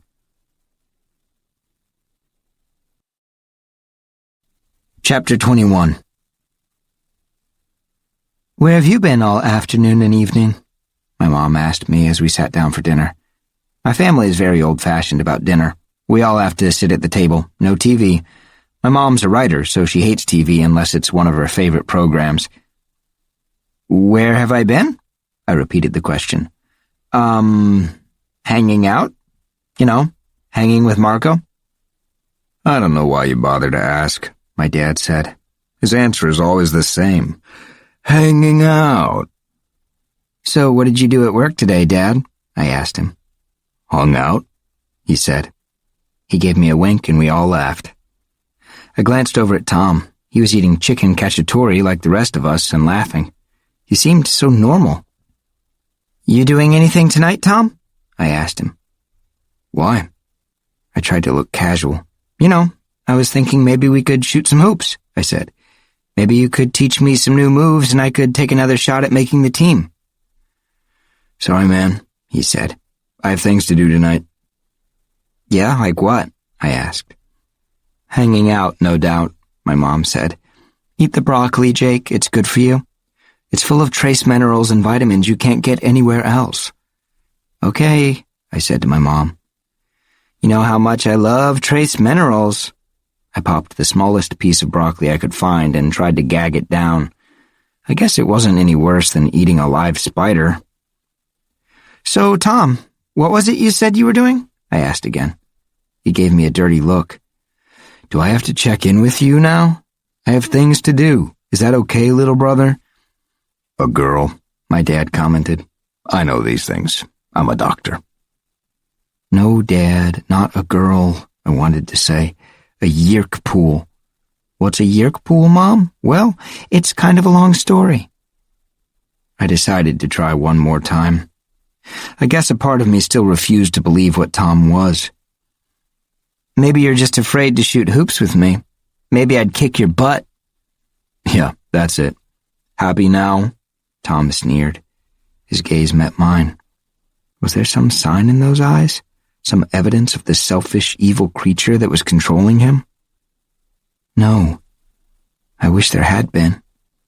But there is no way to know who is a controller and who isn't. No way. It's what makes them so hard to stop. They can be anyone, anywhere. Even a person you think you know, a person you admire, look up to, love. I broke my gaze away from Tom's and looked down at my food. A few minutes later, Tom got up to go. I knew where he was going. After he left, I went to the upstairs phone, where my parents couldn't overhear me. I called Marco. "He's on his way," I said. I called Tobias and Rachel. I tried to call Cassie, but I got her mother instead. "She's not in," her mom said. She sounded worried. "She wasn't home for dinner. She went out to feed some of the animals and didn't come back." My stomach clenched. "She's probably just out riding one of the horses," I said, trying to reassure myself as much as Cassie's mom. "You know Cassie." "All the horses are in their stalls," she said. I took a couple of deep breaths. Something was wrong. What had happened to Cassie? "I'll look around for her," I said. "Don't worry. I'll bet she just saw some injured animal or something and went off to rescue it. You know Cassie," I said again. "Yes, I'm sure she's fine." Right. She was about as sure as I was. But what could I do?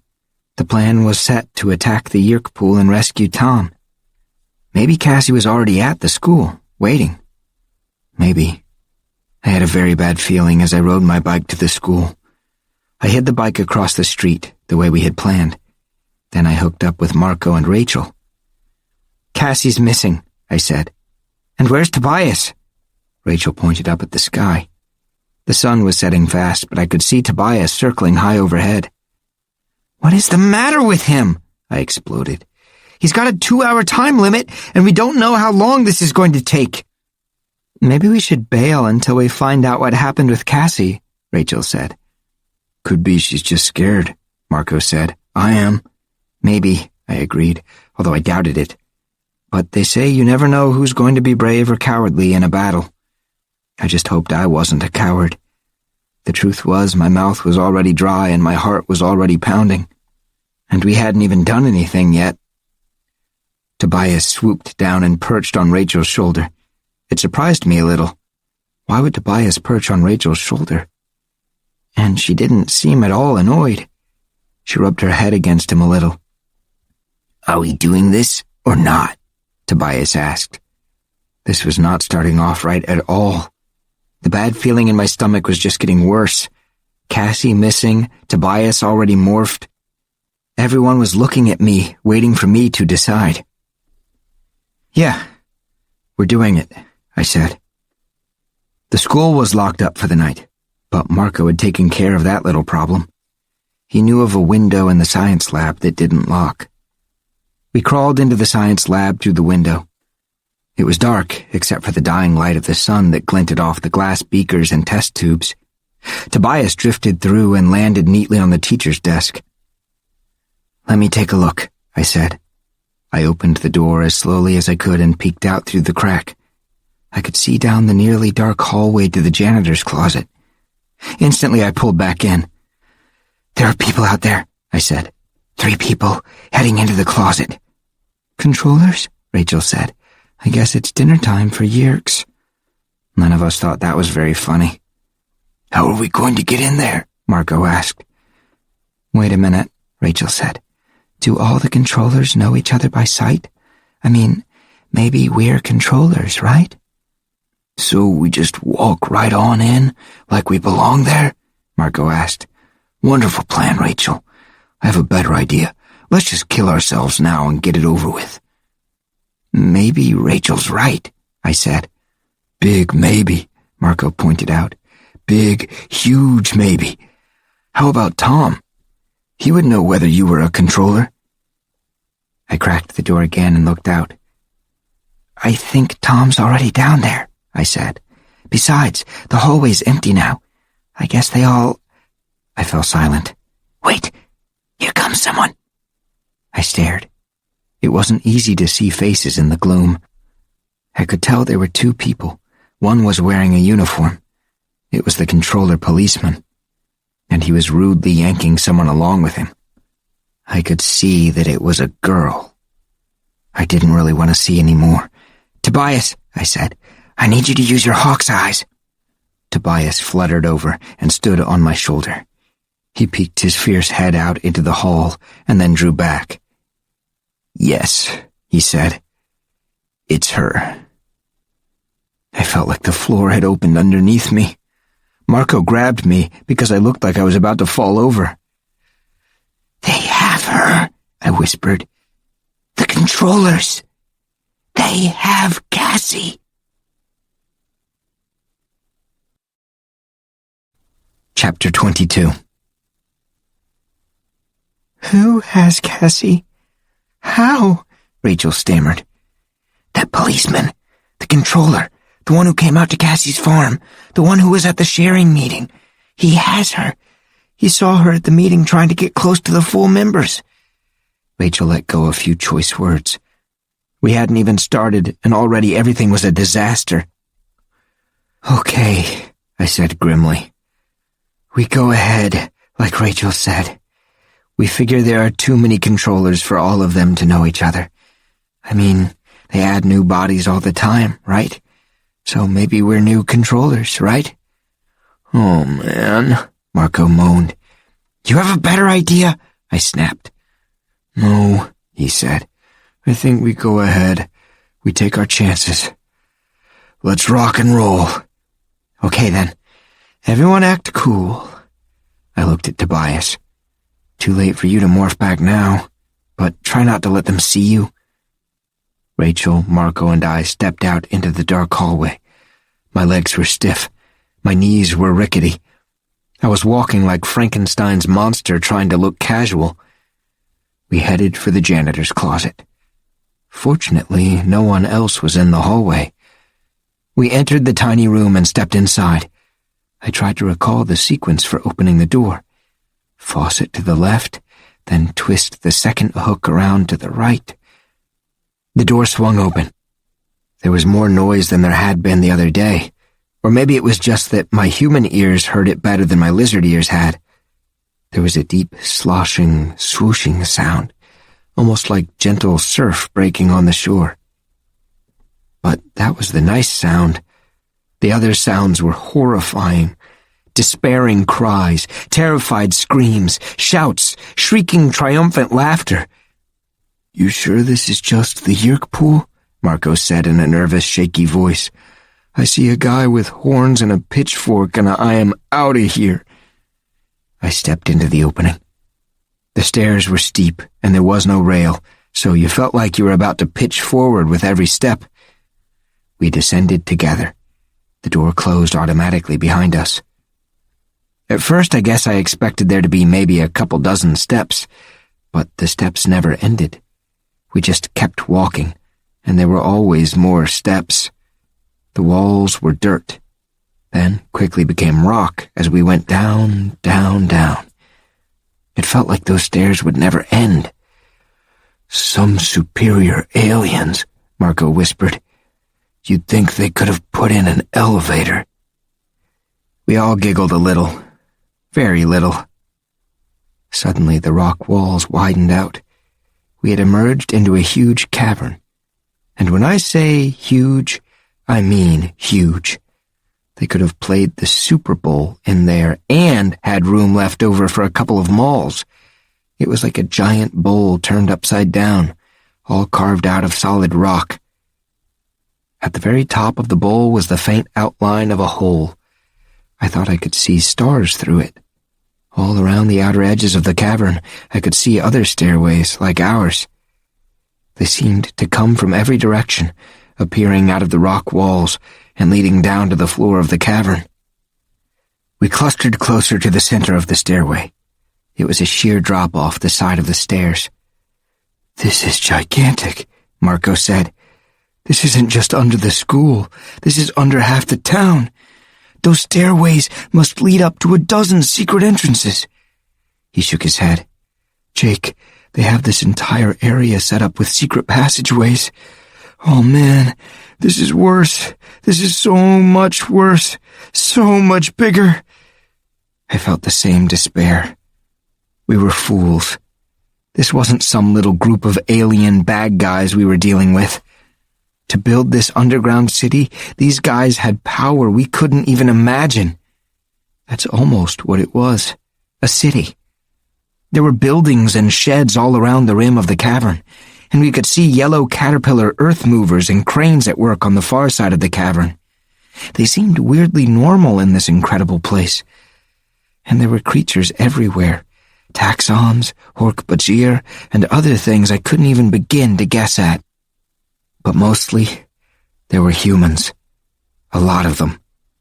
At the very center of the cavern was a pool, like a small lake, maybe 100 feet across, and perfectly round, only the water wasn't exactly water. It moved more like melted lead and was about the same color.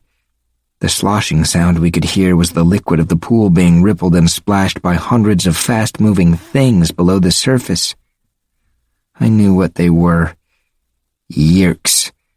Yeerks in their natural slug-like state. They were swimming and cavorting in the pool like kids on a hot day. Near the edge of the pool were cages.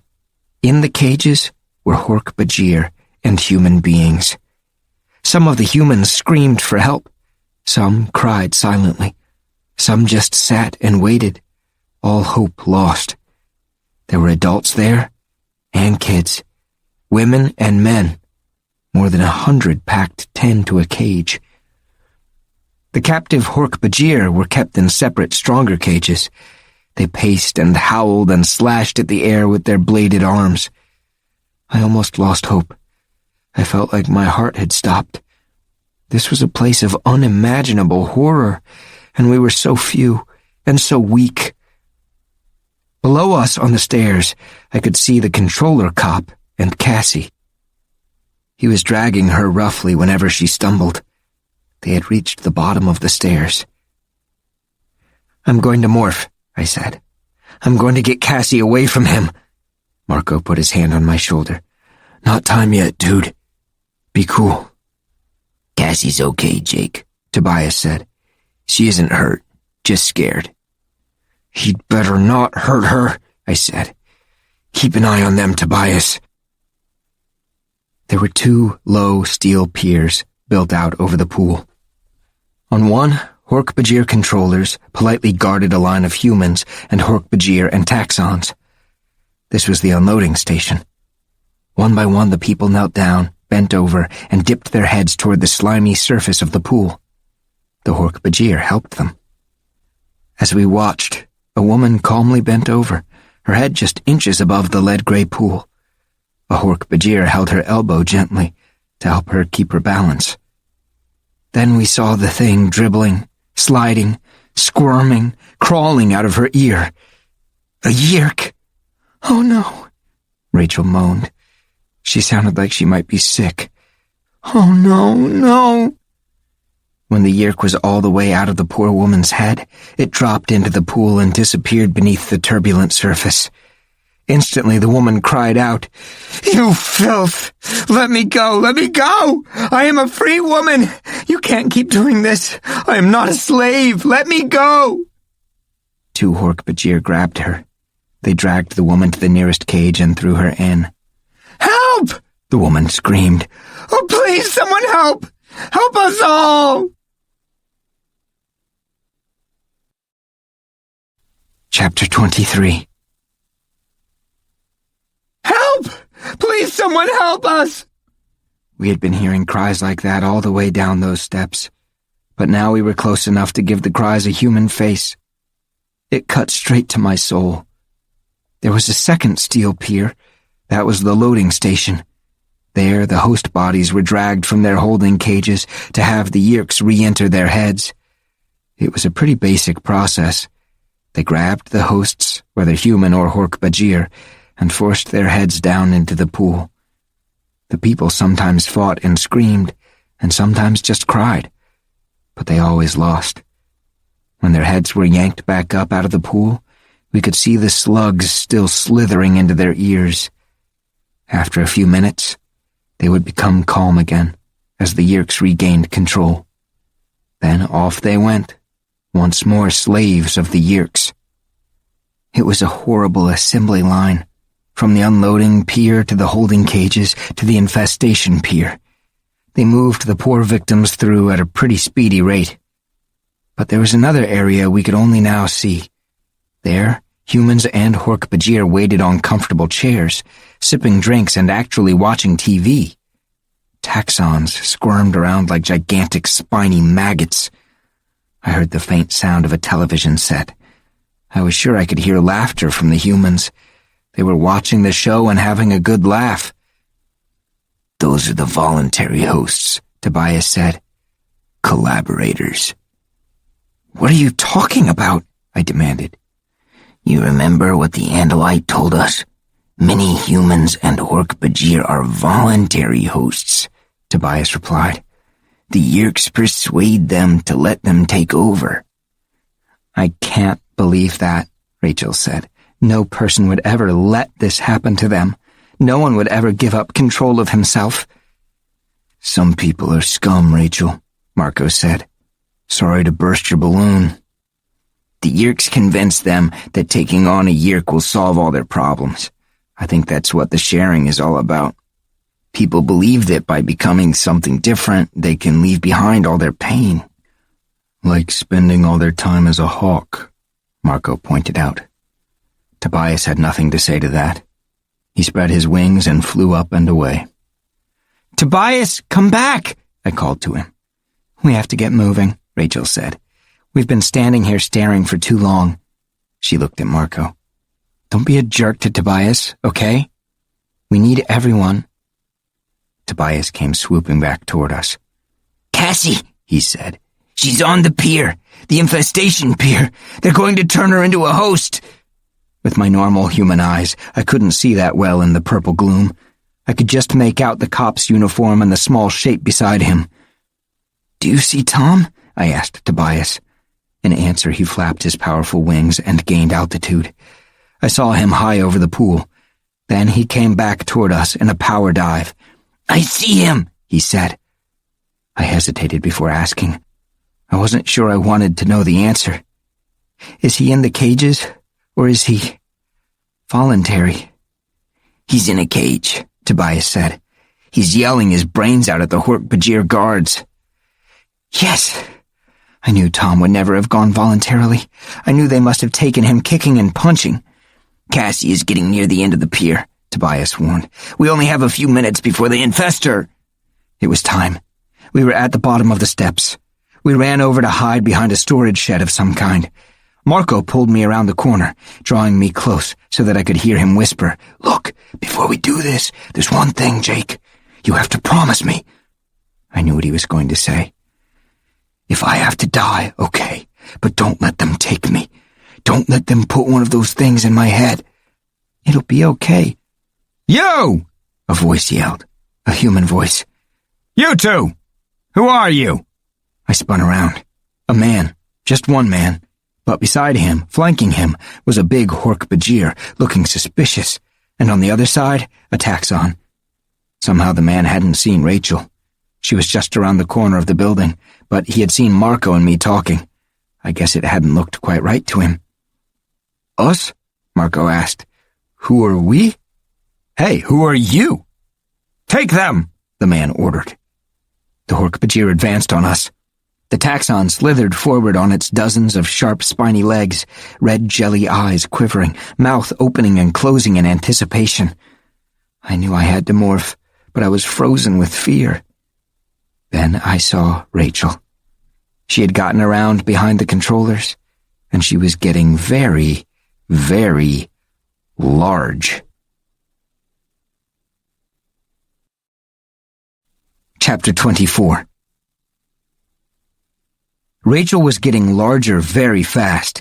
Huge leathery ears sprouted suddenly from the side of her head.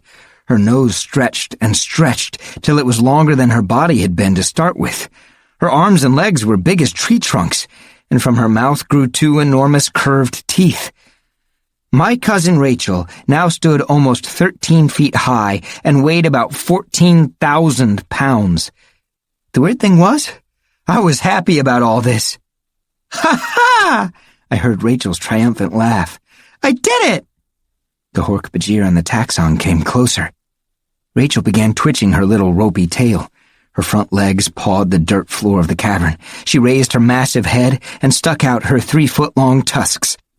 The taxon was the first to notice her with his all-around red jelly eyes, but I guess he didn't know how to react. Rachel charged. 1 minute she was standing there, and the next minute she was barreling forward like an out-of-control 18-wheeler. The Hork-Bajir was fast. He spun around and slashed at her trunk with his elbow blade. Too little, too late. Rachel was moving, and no little flesh wound was going to stop her. "Puny little nothing!" Rachel cried, outraged. "You attack me?" The Hork-Bajir went down, crushed under her monstrous feet. He bellowed, but Rachel's trumpeting was louder. The taxon tried to run. It turns out taxons can move when they want to. It also turns out elephants are faster than you think. They can be very fast. Rachel's foot caught the taxon's back end. The needle legs collapsed, cracking like broken twigs. Yellow goo oozed from the popped flesh of the big worm. She just kept rolling over him, leaving behind a big, extremely disgusting pile of goo. The foul smell of the squashed taxon nearly knocked me out. The human was still just standing there. He said, "An elephant?" Like he couldn't even think about it being real. Rachel wrapped her trunk around his middle. "Yeah," we heard Rachel say, "an elephant." The man screamed. I guess he figured out it was real. Rachel threw him through the air. I never saw where he landed. "Quick!" I yelled at Marco. "Morph!" "Nice work, Rachel," Marco said. "Remind me not to ever make you mad." I focused on the tiger. I knew his DNA pattern was in me. I thought of him lying there in his habitat at the gardens, wishing he were back in the jungle, hunting and taking down his prey. I guessed maybe he wouldn't mind the use I was making of his DNA. This wasn't quite a jungle, but it would have to do. "More Hork-Bajir coming," Rachel said. Rachel turned to face them, tusks ready. I felt the morph begin. The hair grew from my face. The tail squirted out behind me. My arms bulged and rippled. They were massive. My shirt ripped. I fell forward onto my hands. Now my front legs. The power. It was electric. It was like a slow-motion explosion. I could feel the power of the tiger growing inside me. I watched claws, long, wickedly curved, tearing, ripping, shredding claws grow from my puny human hands. I could feel the teeth sprouting in my mouth. My eyes looked through the darkness like it was broad daylight. But most of all, the power, the sheer, incredible power. I was afraid of nothing. Hork-Bajir were running at me, their arm blades slashing at the air. I opened my mouth and I roared. The Hork-Bajir stopped dead in their tracks. "That's right, my little Hork-Bajir friends," the human part of my brain thought. "Time to meet the tiger." The muscles in my back legs coiled up. I bared my teeth and gave them another roar loud enough to make the ground quiver. I leaped through the air, claws outstretched. Chapter 25. I sailed through the air and struck the closest Hork-Bajir in the chest. Down he went with me on top of him. He rolled over and tried to get up. He was fast. I was faster. He struck at me with his razored arm. I ducked under the blow. My left paw swung so fast even I couldn't see it. It left 4 oozing tracks across the Hork-Bajir's shoulder. Another Hork-Bajir. Wrist blades, elbow blades, and talons whizzed. They were like a pair of lawnmowers on full throttle. And still I was faster. I can't even remember what happened next. All I have is this image of the tiger, of me, with claws slashing and jaws snapping. I was a whirlwind of orange fur and black stripes. The Hork-Bajir fell back. I roared. They turned and ran. On one side, I saw Rachel. She lifted a Hork-Bajir up on her tusks and tossed him back over her shoulder like he was a doll. And then I saw Marco. Big Jim's massive body was ripping its way out of Marco's slight frame. "Just call me King," Marco said. King Kong. The truth is, like Cassie said, gorillas are very gentle, peaceful, quiet creatures. The truth also is that they are strong. Real strong. Basically, compared to a gorilla, a man is something made out of toothpicks. Now, Hork-Bajir are pretty large creatures. They stand about 7 feet high and are built for trouble. But Marco swung one big gorilla fist and hit the nearest Hork-Bajir in the stomach. The Hork-Bajir went down. Hard. I roared. Rachel trumpeted. Marco lifted the Hork-Bajir up and tossed him aside like a rag doll. The rest of the Hork-Bajir turned and ran. Now! I shouted. Before they get organized again! We charged. Rachel just plowed right through some of the small sheds and buildings like Godzilla heading for Tokyo. Marco came loping along, swinging his massive forearms, punching anything that got in his way. Whatever he punched stayed down. And I ran right down the middle, looking for any controller dumb enough to mess with me. We reached the cages. The people and Hork-Bajir inside shrank back from us. They were almost as afraid of us as they were of the controllers. Let's face it, a rescue party made up of an elephant, a gorilla, and a tiger is not what they'd been hoping for. Marco began ripping at a lock on one of the cages. The lock gave way. The door flew open. Marco did something very human to reassure them. He made a little bow, then crooked his finger at them as if to say, "Come on out." Tom was the first out. He looked scared and mad and determined. I was going to send him a thought message, telling him who I was, but suddenly there was Rachel screaming in my head. "Jake," Rachel said. "Look! Cassie!" Cassie was nearly at the end of the infestation pier. The Hork-Bajir and Taxon guards were still sticking to their duties. As I watched, another human was shoved headfirst into the Yerk pool. "Cassie is next," I cried. "Don't worry," Marco said. "We'll take care of Tom. Go. Go before they do it to her." I hesitated for only a second, as 1,000 thoughts went through my head. Later, I would think about that moment. Think maybe, if only. I broke into a run. I had to get to her. As I watched, the 2 Hork-Bajir on the pier grabbed Cassie by the arms. "No!" she cried. I tore at full speed. I leaped over taxons. I dodged around Hork-Bajir. I practically flew. But I couldn't really fly. Not the way Tobias could. I saw him high up in the cavern. Down he came, like a bullet. The talons came forward. Tobias hit the first Hork-Bajir at about 50 miles an hour. He swooped away, leaving the alien clutching at the slimy mess where his eyes used to be. That was all Cassie needed. She broke away and ran back down the pier. I finally got there and went after the remaining Hork-Bajir controller. "Morph!" I yelled to Cassie. "Morph and head back for the stairs!" She looked at the other humans and Hork-Bajir behind her in the line. "Run! All of you run!" They did. Cassie plowed into the panicky crowd. Moments later, a black-maned head appeared above the shoulders of the crowd. Cassie had become a horse and was racing for the stairs. I started after her, racing back around the pool toward Marco, Rachel, Tom, and the crowd of hosts they'd freed from the cages. The controllers were starting to get organized. A group of taxons were slithering out to stop Cassie and me. Both the Hork-Bajir and the taxons were carrying weapons now. "Up and over," I said to Cassie as we neared the line of taxons. "Up and over," she yelled back. I leaped. Cassie jumped. Side by side, we sailed over the startled taxons. They fired their handheld Dracon beams, but too late. The beams sizzled the air behind us, and we blew past. I could see Rachel's towering gray bulk just ahead. The stairs were near. I saw Marco with Tom. We were going to make it. And then he stepped out daintily from a group of Hork-Bajir.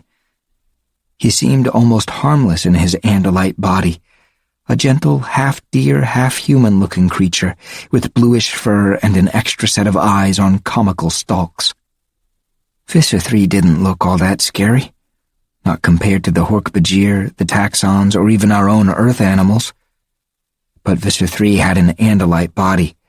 He had an Andalite's power to morph, and he had been all over the universe acquiring the genetic patterns of monsters like nothing ever seen on Earth. A taxon slithered up beside Visser 3 and spoke. It was a weird, half-whistling sound.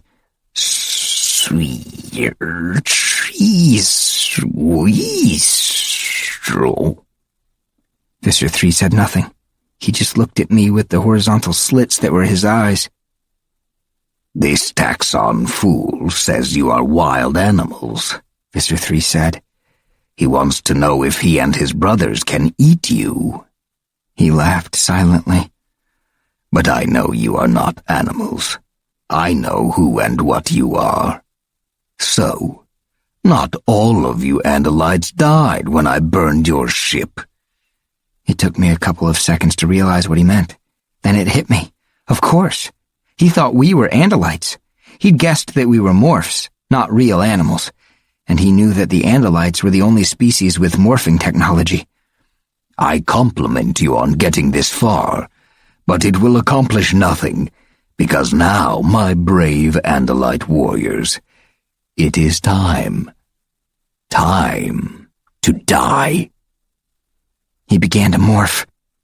"I acquired this body on the 4th moon of the 2nd planet of a dying star. Like it?" I realized I'd been wrong to be hopeful. We were not going to make it.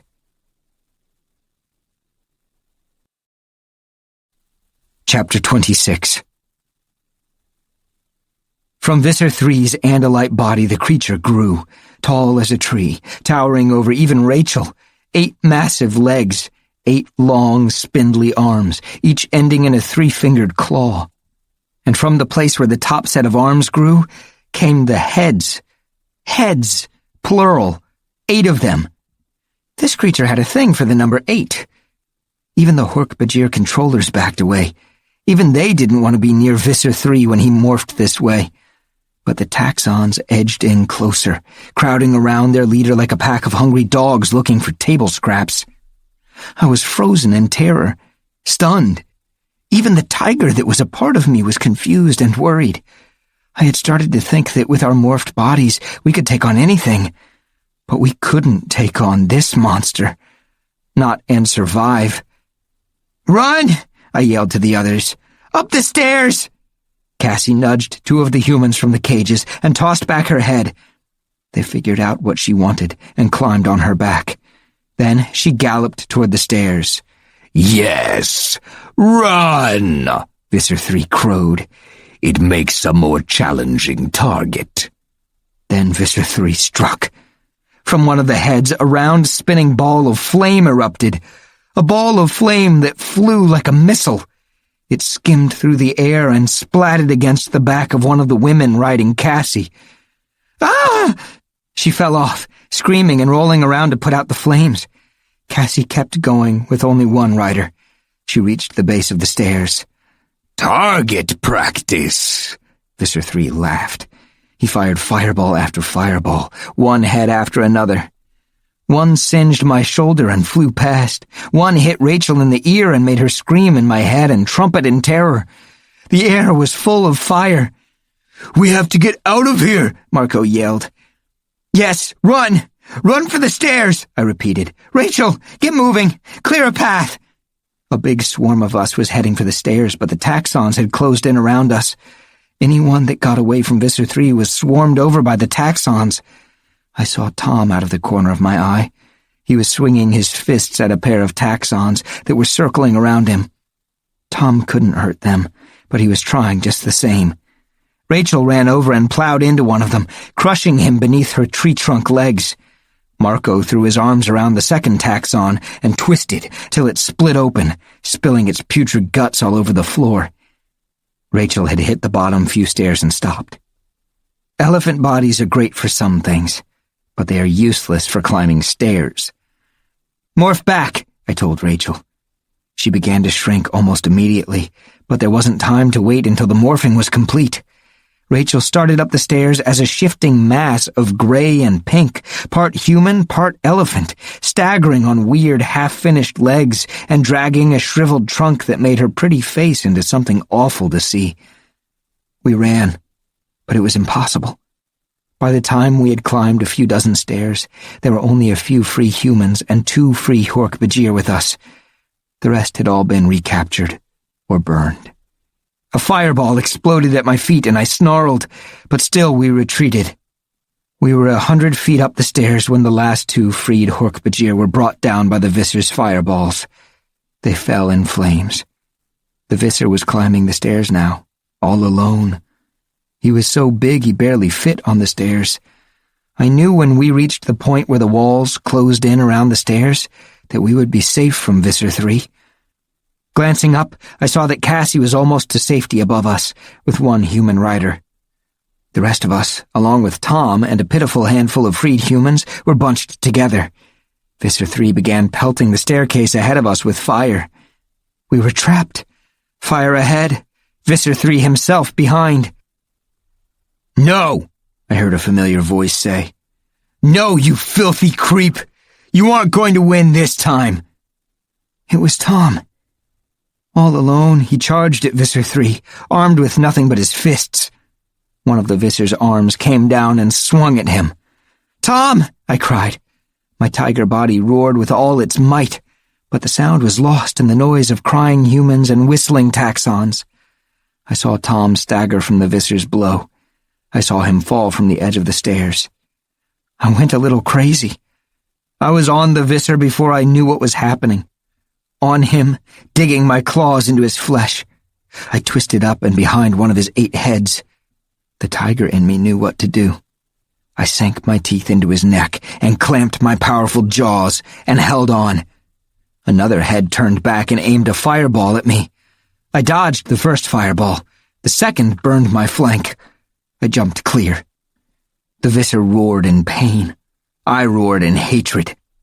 And we ran up those stairs with 100 nightmares on our heels. Chapter 27. We ran, exhausted and burned and terrified. We ran. Visser 3 had made one mistake. He was too large in his morph to follow us much farther up the stairs. I heard Visser 3 yell something as we finally got away. He said, "I'll kill you all, Andalites. Run away. It doesn't matter. I'll kill you all." Actually, I think it did matter. We hadn't exactly destroyed Visser 3, but we had come out of it alive. We Animorphs. The final count was exactly 1 human freed, the woman who rode Cassie's back up out of that hellish pit. And Cassie had gotten away clean. It had been the suspicious controller policeman who had grabbed her.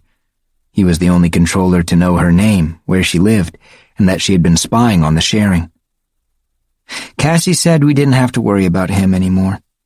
She didn't want to talk about what had happened to him. As for Tom, my brother, Tom was not freed. I was lying in my bed, shaking and shivering and crying from the after effects of terror, when I heard him come home later that night. He never knew that I was the tiger. He never knew how close I had come to freeing him. He was a controller again. The Yeerk was in his head once more. Cassie and Marco and Rachel and I had all made it up those stairs. We had emerged into the hallway of a school that would never seem the same to us again. And Tobias? He survived, too. It was almost morning when I was awakened from dead sleep by feathery beating on my window. I opened it, and Tobias flew in. "You made it," I said. "Oh, man, you had me scared. I figured you were still trapped down there. I thought you could probably find somewhere to hide in that cavern, but I knew you'd been morphed for a long time. I was worried you wouldn't be able to morph back without getting caught. It's good to see you."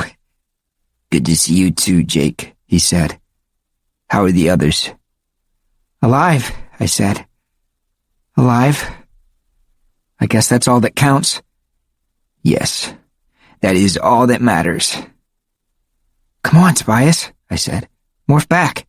You can stay here. I'll even let you have the bed. I could sleep on nails, I'm so tired. He didn't say anything, and I guess in my heart I'd known it all along. I just didn't want to admit it. Come on, Tobias, I said again. Morph back. Jake. Just come on, back to human now, dude. No more flying tonight. I hid in the cavern for a while, he said. They didn't see me, but I had to stay out of sight till I could get out. Jake, it took too long. Too long. More than 2 hours. I just stared at him, at his laser-focus eyes, at his wicked beak and sharp talons, and at his wings, at the broad, powerful wings that let him fly. I guess this is me from now on, Tobias said. I knew there were tears falling down my cheeks, but I didn't care anymore. It's okay, Jake. Like you said, we're alive. I went to the window and looked up at the stars.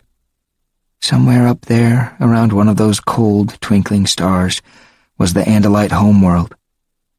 Somewhere up there was hope. They'll come, Tobias said. The Andalites will come. And until then... I nodded and wiped away my tears. Yeah, I said. Until then, we fight.